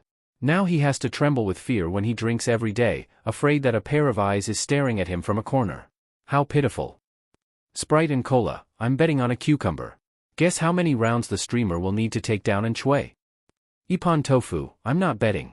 I'm on the streamer's side anyway. Today's dinner, I'm on the streamer's side too. She'll definitely take him down within 30 rounds. A group of salted fish in the pool who only knew how to cheer for the streamer discussed noisily. However, as the two conversed, the onlookers felt that something was wrong. Why, did it not feel like she was taking in a follower? Was it their imagination? Jiang Pingji sighed worriedly. I only have 20,000 troops. Although the Red Lotus group is a motley crew, they claim to have 100,000 members. It's not easy to deal with them. I also want to remove this tumor, but I'm alone. I'm afraid I can't do it alone. And Shui took advantage of the situation and volunteered himself. If you don't mind, why don't I be your pawn and open the way for you? The two had only known each other for a short period of time, but they were already calling each other brother and brotherin, as if they were very close. Jiang Pingji's heart skipped a beat. She looked somewhat puzzled. Brotherin, what do you mean? And Shui said, we can work together from within and without. Although I don't have much ability, I have some confidence in the Red Lotus group that can be of great use. Brother, you only have 20,000 troops, but each of them is good at fighting and can fight 10 of them alone. With the help of our spies, the Red Lotus group will not be destroyed. Jiang Pingji revealed a slightly tempted expression, but she wanted to say something but stopped herself. She deliberately kept Shui's heart in suspense. After a while, she finished deliberating and said hesitantly, if that's the case, I'll feel very sorry. Coordinating from the inside would certainly be extremely dangerous. If Brotherin were to be careless and be discovered by the traitors of the Red Lotus group, wouldn't that be harming Brotherin? No, I can't take the risk. And almost couldn't catch her breath. That wasn't how the script was written. He said, everything has a risk. How can one give up eating for fear of choking? Jiang Pingji looked hesitant. Her gaze kept drifting in the direction of Wei Xi and Fengzhen, as if she couldn't make up her mind. Fengzhen raised his eyebrows and deliberately chose not to respond, but Wei Xi had no choice but to cooperate. My lord, I think this is feasible. In order to cooperate with Jiang Pingji's performance, Wei Xi had no choice but to put on a confident and slightly arrogant attitude. Although the Red Lotus group has a large number of members and claims to have 100,000 members, they are undisciplined and undisciplined. In addition, the Red Lotus Group secretly exploits the people and defrauds them of their wealth with their teachings. There are countless victims and complaints. If we can join forces with Mr. N, my lord will attack from the outside and brother and will coordinate from the inside to deal with the people who are dissatisfied with the Red Lotus Group. Will we have to worry about not being able to take down Qingde County? The Red Lotus Group's operations were focused on Qingde County. With Qingde County as the center, they expanded to other places, deceiving countless people along the way. If Qingde County fell, it was equivalent to uprooting the foundation of the Red Lotus Group. The other scattered strongholds could be slowly cleaned up. Jiang Pingji nodded in agreement. Zixiao is right, but the original plan was to send troops in spring. It's still the middle of winter now, she agreed. And felt that his opportunity had come. He cupped his hands in front of his chest and said, "Brother, don't be anxious. This matter is of great importance and should indeed be planned slowly. Brother, you have long had the intention to uproot the evil group and benefit the people. This is a great deed. There are still a few months before spring. I can also take advantage of this time to properly deploy and try to ensure that nothing goes wrong." Jiang Pingji continued to act. As a silly, sweet, and passionate lord without much experience in the martial world, how could she take advantage of him? In that case, I will first thank you on behalf of the people. Brother and is benevolent and righteous. If we can completely uproot the Red Lotus Group and save the people in the north who are suffering and being bewitched, this move will surely be remembered for generations to come. Jiang Pingji seemed very excited. She couldn't wait to do something big right now. She said, "If it succeeds, Brother will have contributed a lot. How can Lanting claim all the credit?" And Cui had been waiting for Jiang Pingji to say this. He said self-deprecatingly, "I'm just a stray dog. I'm already satisfied to be able to do what I can to benefit the people. I don't ask for anything more." Jiang Pingji said enthusiastically, "Brother, why do you have to belittle yourself? So what if you don't have troops? With your ability, you will have them in the future. How about this, if we conquer Fengyi County, Brother will get 10% of the money and manpower we obtain." And Cui's heart beat uncontrollably. 10%? He had indeed thought of coaxing some benefits, but he had never thought that this silly and bold person would be so generous. She would ask for 10% of the money and manpower. The Red Lotus Group's ill-gotten gains were far more than 10 million. Even if it was only 10%, it would still be a huge figure. With money and the 10% of manpower that he would get, and Cui would be able to slowly build up his power. Perhaps he could even go further. And Cui had been lurking in the Red Lotus Group for several months. He had carefully managed to build up some manpower, but there were only a few hundred of them. If he could help Jiang Pingji conquer Qingde County, his manpower and wealth would increase by dozens of times. He was already tempted, but he still had to be humble on the surface. "I'm just providing support. I don't have any great merits. How can it compare to you leading troops to exterminate the evil sect? No, this gift is too heavy. I'm ashamed to accept it." Jiang Pingji was so enthusiastic. She was a proper, foolish son of a landlord. How could she take back the profits she had promised? The two of them pushed back and forth for a few rounds. Under Jiang Pingji's coercion, and Cui reluctantly accepted the heavy thanks. With a common cooperation, the atmosphere was naturally harmonious. They addressed each other as brother and younger brother. They were like a pair of iron brothers. Fengzhen was the first to lose it. He got goosebumps all over his body and found an excuse to sneak away. He even pulled Wei Ci away at the same time. The two of them whispered to each other. "My lord is too generous. 10% of the wealth and manpower. She's like a foolish son of a landlord." Fengzhen was as talkative as ever. Wei Ci laughed. "My lord's focus is on the northern part of Dongqing. She can't take care of other forces. It's not bad if she can make Cui a target. Besides, Cui's enemies are the 4 factions of Nanman. The latter even destroyed Nanqing. Why would they be afraid of Cui?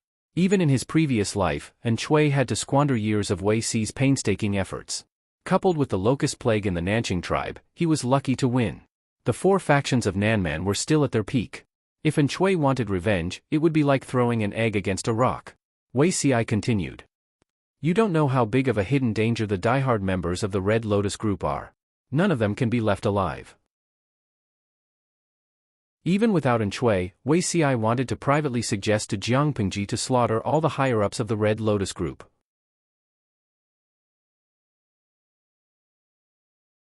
Chapter 609. Fengzhen laughed and said, "Since it's a hidden danger, we naturally have to eliminate it as soon as possible. Are you sure it's foolproof that you're pushing these malignant tumors to Cui?" If Xueqi put these high-ranking members of the Red Lotus Group in an important position, and Xueqi came over to challenge them instead, what would happen then? Xueqi shook his head. He said very confidently, those people from the Red Lotus Group have already tasted what it's like to be in a high position. How can they easily submit to others? Not to mention that Xueqi was originally just an insignificant member of the Red Lotus sect. The upper echelons of the Red Lotus Group would temporarily endure for the sake of their lives, but they would not be able to do so for long. As for Xueqi, he's very smart. Once something threatens his existence. Heh! No matter what, Xueqi was from an aristocratic family. No matter how low his emotional intelligence was, his intelligence was still there. If the people from the Red Lotus Group had the ability to outplay Xueqi would not have been able to rise to the position of a minor leader in just a few short months. So, just wait and see. This was destined to be a situation where both sides would make use of each other. It was just a matter of who was superior. Once Xueqi felt that he no longer needed these people, it would be their time to die. Fengzhen went around in circles for a long time before he vaguely understood Xueqi's plan. Are you planning to use Xueqi to kill those people from the Red Lotus Group? Wasn't it just killing a person? Was there a need to go around in such a big circle? The answer was that it was necessary, very necessary. My lord should not be tainted with the bad reputation of killing prisoners of war, but the stubborn cancer of the Red Lotus Group cannot be left alive. Xueqi was an accident. Without him, I could only be the bad guy for once. Since we have him, why not make use of him? Fengzhen was speechless. What had the Red Lotus Group done to provoke Xueqi that he was so concerned about them? In fact, Xueqi would take note of every person who made him unhappy. It didn't matter whether he could get back at them or not. What was important was that he had to remember this matter. However, the Red Lotus Group did not provoke Xueqi. Instead, they provoked Jiang Pingji. Xueqi still remembered that in his previous life, when the world had just been stabilized, His Majesty had sacrificed the Jiuzhou divine cauldron, ascended the throne with the sacred mountain, and established the country as Jiang. The Jiuzhou and the Four Seas were in urgent need of reorganization, but the aftermath of more than 10 years of war was not something that could be resolved in 1 or 2 days. In addition, the weather was not good. Occasionally, there would be a food shortage. The people were anxious and uneasy, and there were rumors that the Empress was a demon. At this moment, the Red Lotus Group, which was left with only a wisp of flame, seized the opportunity to stage a comeback. Although it did not shake the foundation of the country, it added a few feet of official documents to Jiang Pingji's desk. The common people were unwilling to believe her. Instead, they chose to believe the remnants of the Red Lotus Group, who were spreading lies to deceive the masses, and led troops in rebellion. One could imagine how she felt. Hence, Xueqi was in a bad mood. If he was in a bad mood, how could the Red Lotus Group have a good life? Fengzhen clicked his tongue and teased, "You're really shameless. You deceive the world with your looks. You're clearly a hypocrite." Although she did not know how the Red Lotus Group had offended Xueqi did not hide his malice towards the Red Lotus Group at all. Xueqi said, "Looks are given to us by our parents. It's an innate advantage. What's wrong with using it occasionally?" He had never claimed that he was a gentleman. If he really wanted to blame someone, then he could only blame his parents for giving him a face that was too beautiful and elegant and harmless. Oh, some people couldn't even be jealous. On the other hand, Jiang Pingji and Xueqi had already reached a preliminary consensus on their cooperation. Before the beginning of spring, Jiang Pingji would send people to take pity on Xueqi at regular intervals. Thinking of Xueqi's previous predicament of almost freezing to death by the roadside, Jiang Pingji ordered people to prepare food and inconspicuous belongings for him. The food shortage in the north and other places was getting worse by the day. The spring plowing and autumn harvest for the past 2 years had also been put on hold because of the war. The common people had also left their homes, and the fields were barren and uncultivated. Naturally, the production of food would be greatly reduced. Xueqi had become a small leader in the Red Lotus Group. Logically speaking, he should not be that poor, but he still needed to use his income to recruit confidants. He could only live frugally and save as much as he could. "Brethren, please don't decline. This is all out of my good intentions. You must accept it." Jiang Pingji could not wait for Xueqi to settle down quickly so that he could contribute to the war after the beginning of spring. Some food and a few hundred taels of silver were nothing at all. They were insignificant to her, but for the destitute Xueqi, it was a timely help. Xueqi declined for a while, but in the end, he accepted it with a shameful expression. He kept saying that he would repay her double in the future. Jiang Pingji said, "You and I share the same interests, like old friends. If we talk about such tacky things, wouldn't it ruin our friendship?" And Xueqi smiled on the surface, but he was laughing in his heart. He was a young master of a wealthy family who did not know the sufferings of the world, the foolish son of a landlord. It seemed that Lu Shi had contributed a large part to Lu Shi's conquest of Fengyi County and the development of the county so well. After all, according to the persona that Jiang Pingji had revealed so far, she indeed did not have such great capabilities. Unknowingly, and Xueqi's heart had become less vigilant, and he had become more contemptuous and casual. He had thought that Lu Shi had cultivated to a high level at such a young age. Now that he had seen it, it seemed that there was an expert guiding her from behind the scenes. That was why she had the glory she had today. The audience in the streaming room did not understand. Jin Tianigeng, streamer, this is not like you at all. You don't get any benefits, yet you spend money first. Ming Tianbuzao, to the person above, that's not right. For example, when you go fishing, don't you put bait on the hook before fishing? The streamer obviously wants to make use of an Xueqi to stir up trouble. Compared to her current overdraft, the future profits are too tempting. Too sleepy, but what if an Xueqi escapes with the rations and money? Duan Wuan Kong, first of all, an Xueqi is a member of the aristocracy of Nanqing. The streamer has already confirmed this. Since he is a member of the aristocracy, do you think an Xueqi has never seen such a small amount of money? What he desires is the 10% of the people and money that the streamer has promised him. With money and people, he can slowly develop his power and take revenge for his country. That is the real big fish. How can a person with ambition and brains give up such a big harvest for a little bit of bait? The streamer will definitely profit in this game. Everybody sleeps early. No, to be precise, it should be a win-win situation. And Xueqi does not lose out either. He has neither the people nor the rations now. He only needs to coordinate with the streamer. Without sending a single soldier, he can get 10% of the profits. Even loan sharks do not have such huge profits. This situation seems to be a win-win situation, but no one knows what the real future holds. After bidding farewell to an Xueqi, Jiang Pingji's convoy continued on its way. The heavy snow had stopped, but the snow was deep, making it difficult for horses and carriages to travel. The journey that was originally expected to take 7 to 8 days had taken more than half a month. Feng Jin had long received news that Jiang Pingji would come personally, but he waited and waited, but she did not come. This made him extremely anxious. Report, there is an envoy from Fengyi County outside the city.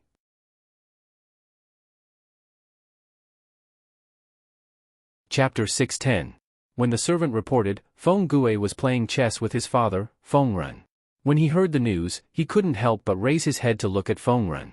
I didn't expect Lu Shi to really come. How brave. Feng Ren smiled as he placed his chess piece. Both he and Feng Gue were people who liked to take things slowly. As the number of confrontations increased, the situation on the chessboard became more and more complicated, making it difficult to predict. He's braver than Lu Shi. Feng Gue was still rather curious about Feng Jin's lord. If I remember correctly, you've met Lu Shi before? What kind of person is he? During the assessment in Shangjing, Lu Shi and his son had stayed in Feng Ren's house. Feng Ren had told Feng Gue about this. Feng Ren said, he's a rather spirited young man. He's much more upright than his father. However, Feng Ren had never expected Lu Shi to have such ambitions. However, he could understand that Lu Shi and the Dongqing royal family were at odds. There was an irreconcilable conflict between the two. I'm afraid this alone won't be enough to convince Yu. I really want to meet him sooner. Feng Gue's lips curled into a gentle smile. Although he had changed from a married man to a divorced man with 2 children, without Madame Feng Du's hysteria and pestering, he seemed to have lost his burden. He felt more relaxed and his breathing became calmer. Although he really wanted to meet the legendary Jiang Pingji, Feng Gue's identity prevented him from going out of the city to welcome her. After all, Madame Feng wasn't Jiang Pingji's subjects. They should be equal in terms of status and not superior and subordinate. Feng Ren said, what's the hurry? We'll meet eventually. I hope he doesn't disappoint. Feng Ren had a good impression of Jiang Pingji. This good impression wasn't because of her identity as Lu Shi's son. On the contrary, the identity of Lu Shi's son was a minus for Feng Ren. If Lu Shi was as two-faced as Lu Shi, he wouldn't be at ease. Feng Ren felt that Jiang Pingji was good only because when Feng Jin was accidentally injured by the 3 tribes of the northern borderline at Jishan's hot spring, only Jiang Pingji stepped forward. It was better to have such a loyal and friendly lord than to be unfaithful and heartless. However, Feng Ren felt that Jiang Pingji was a loyal and righteous person, but Feng Jin felt that his lord was a heartless man. He hurriedly went out of the city to welcome them. He couldn't help but be overjoyed. His lord immediately greeted him. Huayu, are you going back before or after the new year? Jiang Pingji got off the horse and held the reins in her hand. Feng Jin had just finished bowing to her, and she had already poked his sore spot. Feng Jin was at a loss and did not know what was going on. When he saw Jiang Pingji's half-smiling face, his heart thumped. Wait a minute, she said, the documents in the government office are almost touching the roof beams. Xiaoyu and the others are helping you, but you still have to return them when you go back. Feng Jin's smile froze. He leaned closer to Jiang Pingji and suppressed his complicated feelings. He gritted his teeth and asked her in a low voice, My lord, I've done you a great service by returning home this time. Let's not talk about contributions, but hard work. In the end, is this how you reward people? Usually, Feng Jin rarely used formal words like you, but now he deliberately emphasized the pronunciation. Jiang Pingji was unperturbed. She tucked her hands into her sleeves and her eyes were smiling. That's a different matter. She said calmly, Huayu has done a great service, so naturally, you should be rewarded handsomely.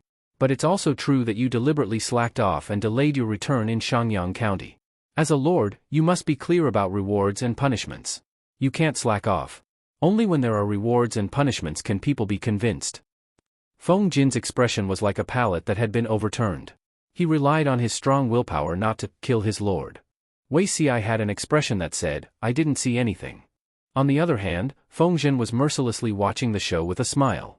Only the audience in the streaming room had some conscience and knew to feel sorry for Feng Jin. Duanwu Jia on Kong, ha ha ha, streamer, doesn't your conscience hurt? I just saw baby Feng Jin riding his horse out of the city with a face full of joy. It looks like he didn't even have time to tidy up his appearance. He was so happy, but you poured a bucket of cold water on him the moment you saw him. Happy Children's Day, it's not just a bucket of cold water, it's 1,000 years of ice. My heart feels cold.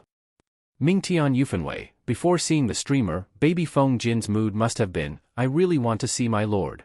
I'm begging for praise, appreciation, and kisses. After seeing the streamer, his mood is like King a dog, what lousy lord, I want to jump ship. Feng Jin Baobao aggrieved, baby Feng Jin's mood is very bad. He doesn't want to say anything and threw a dog to the streamer. Zhugong Baobao watching a show, the streamer has no integrity and caught the dog thrown by baby Feng Jin. She even happily ket it. Looking at the streaming room that had lost its integrity, Jiang Pingji felt that she should drag the system out and give it a beating. The system had set so many permissions for the streaming room backstage. Why didn't it restrict the level of the bullet screen as well? Look at the 2 bullet screens that flew past just now. Was that something a child could see? Fortunately, Feng Jin understood his lord and best friend well enough. He felt depressed for a while and then let go of it. Wasn't it just being caught skipping work for a few days? He didn't believe that there would be many official documents accumulated over the past few days. Because they had already informed the guards at the city gates beforehand, they let them through. Feng Jin welcomed Jiang Pingji into the city. My lord, did you really agree to that condition? Feng Jin asked her in a low voice. He was rather worried. He understood Jiang Pingji's temperament. Those who had boarded the pirate ship could forget about getting off. How could she easily agree to the Feng family's condition? She replied, why wouldn't I agree? This is a win-win deal. We can take over Shangyang County without losing a single soldier. How great is that? As for the Feng family? Shangyang County would be hers. The Feng family would also be hers in the future. No matter who the Feng family had bet their treasures on, that person would be defeated by her. Moreover, this world will be mine in the future. What's more, it's the Feng family. For her, it was just something that belonged to her passing through someone else's hands and then returning to her. There was no loss. According to the usual script, Feng Jin should be subdued by Jiang Pingji's domineering spirit, but he only felt that his lord's illness was acting up again. She was a Chunibyu. Feng Jin also wanted Jiang Pingji to win in the end, but the world was unpredictable. Who could guarantee what would happen in the future? If that's the case, I'll wait and see. Jiang Pingji poured cold water on him coldly. We'll talk about it when you're alive to finish the accumulated government affairs. Let's see if you dare to skip work in the future. Feng Jin was speechless. He felt that if Jiang Pingji lost in the future, it would definitely be because of her mouth. Why was she so annoying? Feng Jin asked someone to settle the guards and the carriage. Then, he led Jiang Pingji and her group into the Feng residence. Feng Ren had been waiting for a long time.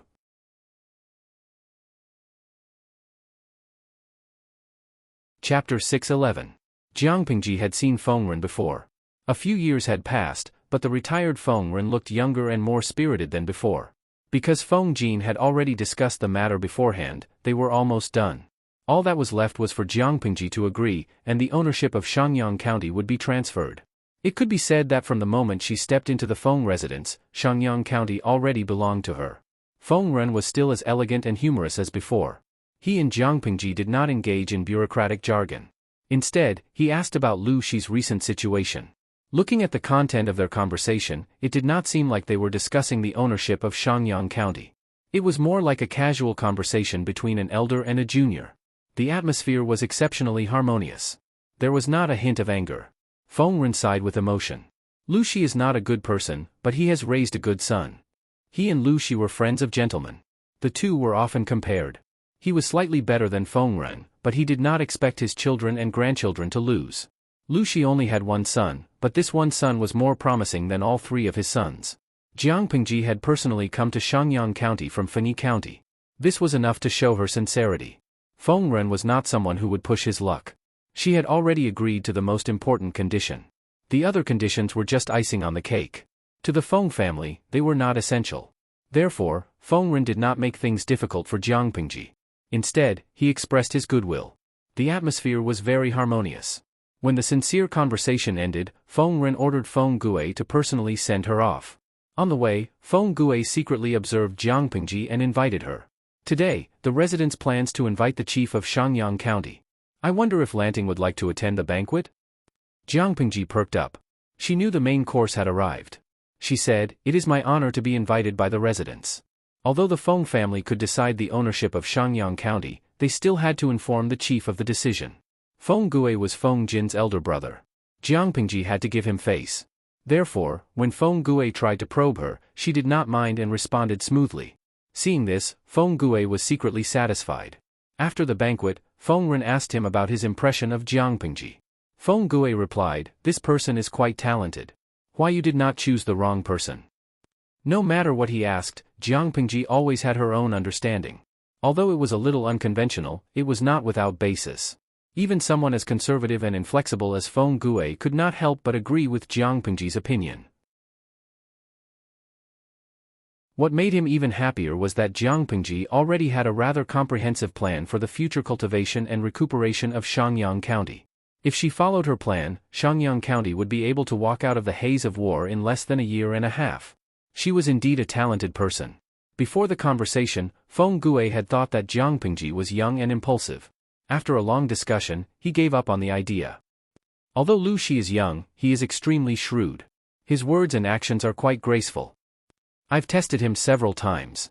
No matter what I asked, no matter how tricky the content was, he was able to answer it smoothly. It's clear that he's well prepared. It would not be a bad thing to hand Shangyang County over to him. Why you chose him after careful consideration. Father, you can rest assured.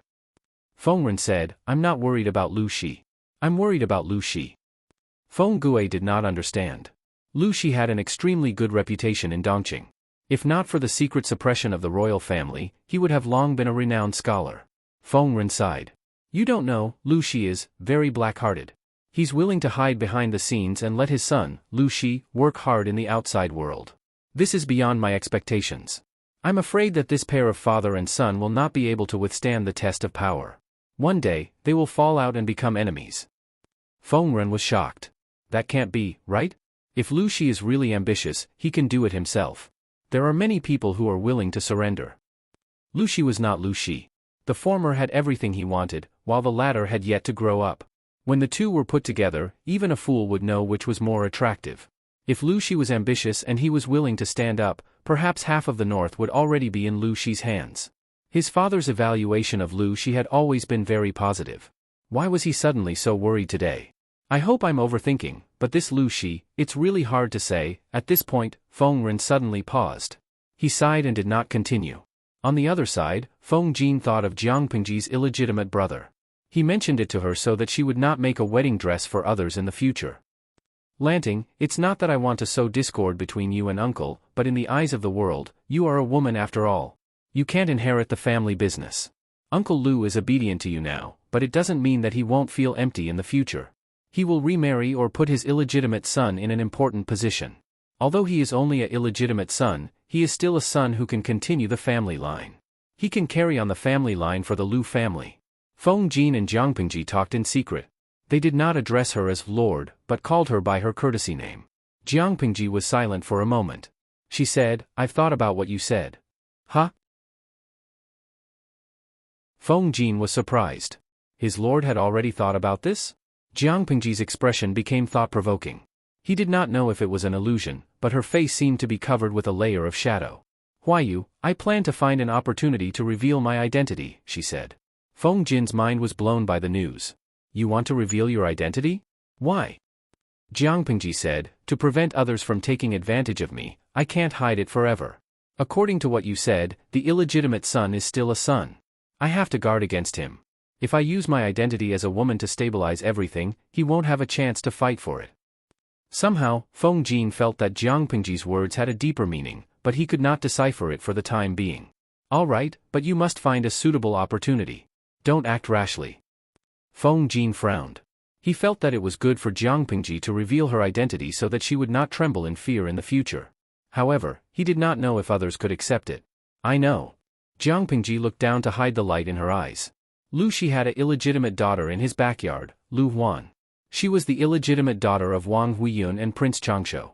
The illegitimate son was also not Lu Shi's son. After all, Lu Shi had once said that he only had one wife, Gu Min, and no other women. Using the illegitimate son was just to divert the enemy's attention. Jiang Pingji already knew who the enemy was. The illegitimate son's presence in the backyard was even lower than Lu Huan's. If she did not deliberately remind him, she would also ignore him. However, ignoring him did not mean that he did not exist.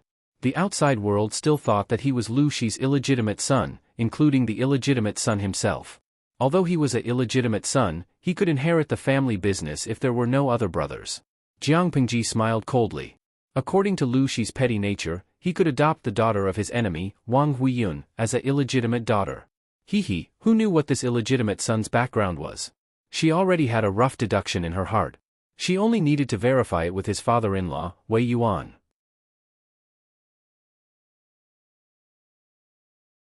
Chapter 612. What did bandits do? They were bandits who made a living by burning, killing, and looting. They specialized in doing bad things, not good things, and harming others to benefit themselves. However, ever since a valiant female bandit leader came to this mountain, the bandits realized that they could change their name to Lei Feng. "Hey, do you guys think there's something wrong with this boss of ours? We're bandits, not government officials. We're only in charge of robbing and killing. Why do we have to cultivate farmland, do farm work, and do all those weird things? It's so embarrassing." One of the bandits secretly rubbed his head, then looked at the house in the middle of the bandit stronghold. "Who cares if there's something wrong with her brain? We can't beat her anyway." Another patrolling bandit muttered in a low voice, "We can't beat her. She can smash your head open with one punch. Who dares to provoke her? Didn't you see what happened to our previous boss? His neck was directly broken by 2 fingers, and he slowly stopped breathing. I saw it, his tongue was sticking out for a long time." The bandit stronghold was originally a gathering place for men. Women only had one role here, to warm the bed and satisfy their lust. However, a valiant woman had descended from the sky and single-handedly knocked down all the men in their stronghold. At first, they were afraid of the other party's strength and had no choice but to submit. After a while, the original leaders were dissatisfied with her tyranny and protested seriously. Men, especially the hot-blooded bandits who were used to living a dissolute life, how could they stand not having a woman by their side? Unfortunately, the women that the bandits had kidnapped were all released by the female bandit leader. The female bandit leader was the only woman in the entire stronghold. Under the influence of various emotions, the original leaders planned to sneak attack the new female bandit leader and tie her up to use her as a prostitute. The result could be imagined. Before the leaders could make a move, the female bandit leader had already taken the initiative. In front of all the brothers in the stronghold, she strangled them to death, crushed their necks, and rewarded their corpses to the tigers that she had caught. His words evoked a cruel memory, and his companion shuddered. Since then, all the men in the bandit stronghold had been traumatized. Those who could escape did so, and those who had nowhere to run could only tremble and work for the female leader. No one dared to look at her directly, afraid that she would chop them into pieces. "Hey, don't scare me, I'm a coward, I had nightmares for half a month after that day," the The bandit couldn't help but tremble when he thought about how he had just cursed the female boss for having a problem with her brain. On the other side, Jiang Pingji was too lazy to care about these rumors. To her, it didn't matter if these bandits were loyal to her or not. What was important was that they were obedient. There are so many bandit strongholds nearby. She promoted a clever bandit to be her inept advisor. It was said that before he became a bandit, he was a scholar with a bit of fame. He had studied for 2 years and could recognize a few words. Sigh, the weather hasn't been good these past few years. How many people can't survive? The high officials in the imperial court only care about themselves. How much tax does a family have to pay every year? How many people are driven to death? If they can't survive, they can only become bandits. Therefore, there are quite a lot of bandit strongholds nearby. Jiang Pingji frowned. Tax? Will people be driven to death if they can't pay their taxes? She rarely spoke. When she spoke, she had an accent. No one knew where she was from, and it sounded very awkward. The inept advisor was surprised. Where did this boss come from? She didn't even know about this? Isn't that so? If they can't collect taxes, they will rob everything in the house that can be sold. If they have a pretty daughter at home, they might even kidnap her and sell her. Sigh, anyway, there are all kinds of tragedies. These days, people who reincarnate as adults are born to suffer. Jiang Pingji was silent for a while. She remembered that Widow Zhao's husband was violently shoved by the tax collectors. He accidentally fell to the ground and his head hit a rock and died. Every time this matter was brought up, Widow Zhao's face would turn deathly pale, and her eyes would reveal a look of despair and pain. The current situation was not good. There were many commoners who became bandits. The government could not be bothered to control these bandits. Suppressing bandits also required a lot of manpower, material resources, and financial resources. The money allocated by the higher-ups was deducted layer by layer. Therefore, the bandits became even more unscrupulous. They burned, killed, looted, or fought and annexed each other. Not long after Jiang Pingji occupied the stronghold, her peers came to fight. They heard that the bandit stronghold had just changed leaders. They thought that the stronghold's vitality was greatly damaged and they could take advantage of it. However, the outcome was often unexpected. Not only did they not succeed in robbing the stronghold, but Jiang Pingji led a group of subordinates to raid the stronghold. She counted all kinds of income expressionlessly. No wonder so many people become bandits. It's indeed faster to earn money by robbing. The bandits kneeling on the ground were trembling with fear. Some of them could not help but wet their pants. They had urinary incontinence. They could not be blamed for being too cowardly. It was because Jiang Pingji was too ruthless in killing people. They fought their way in from the entrance of the stronghold. There were corpses lying under their feet.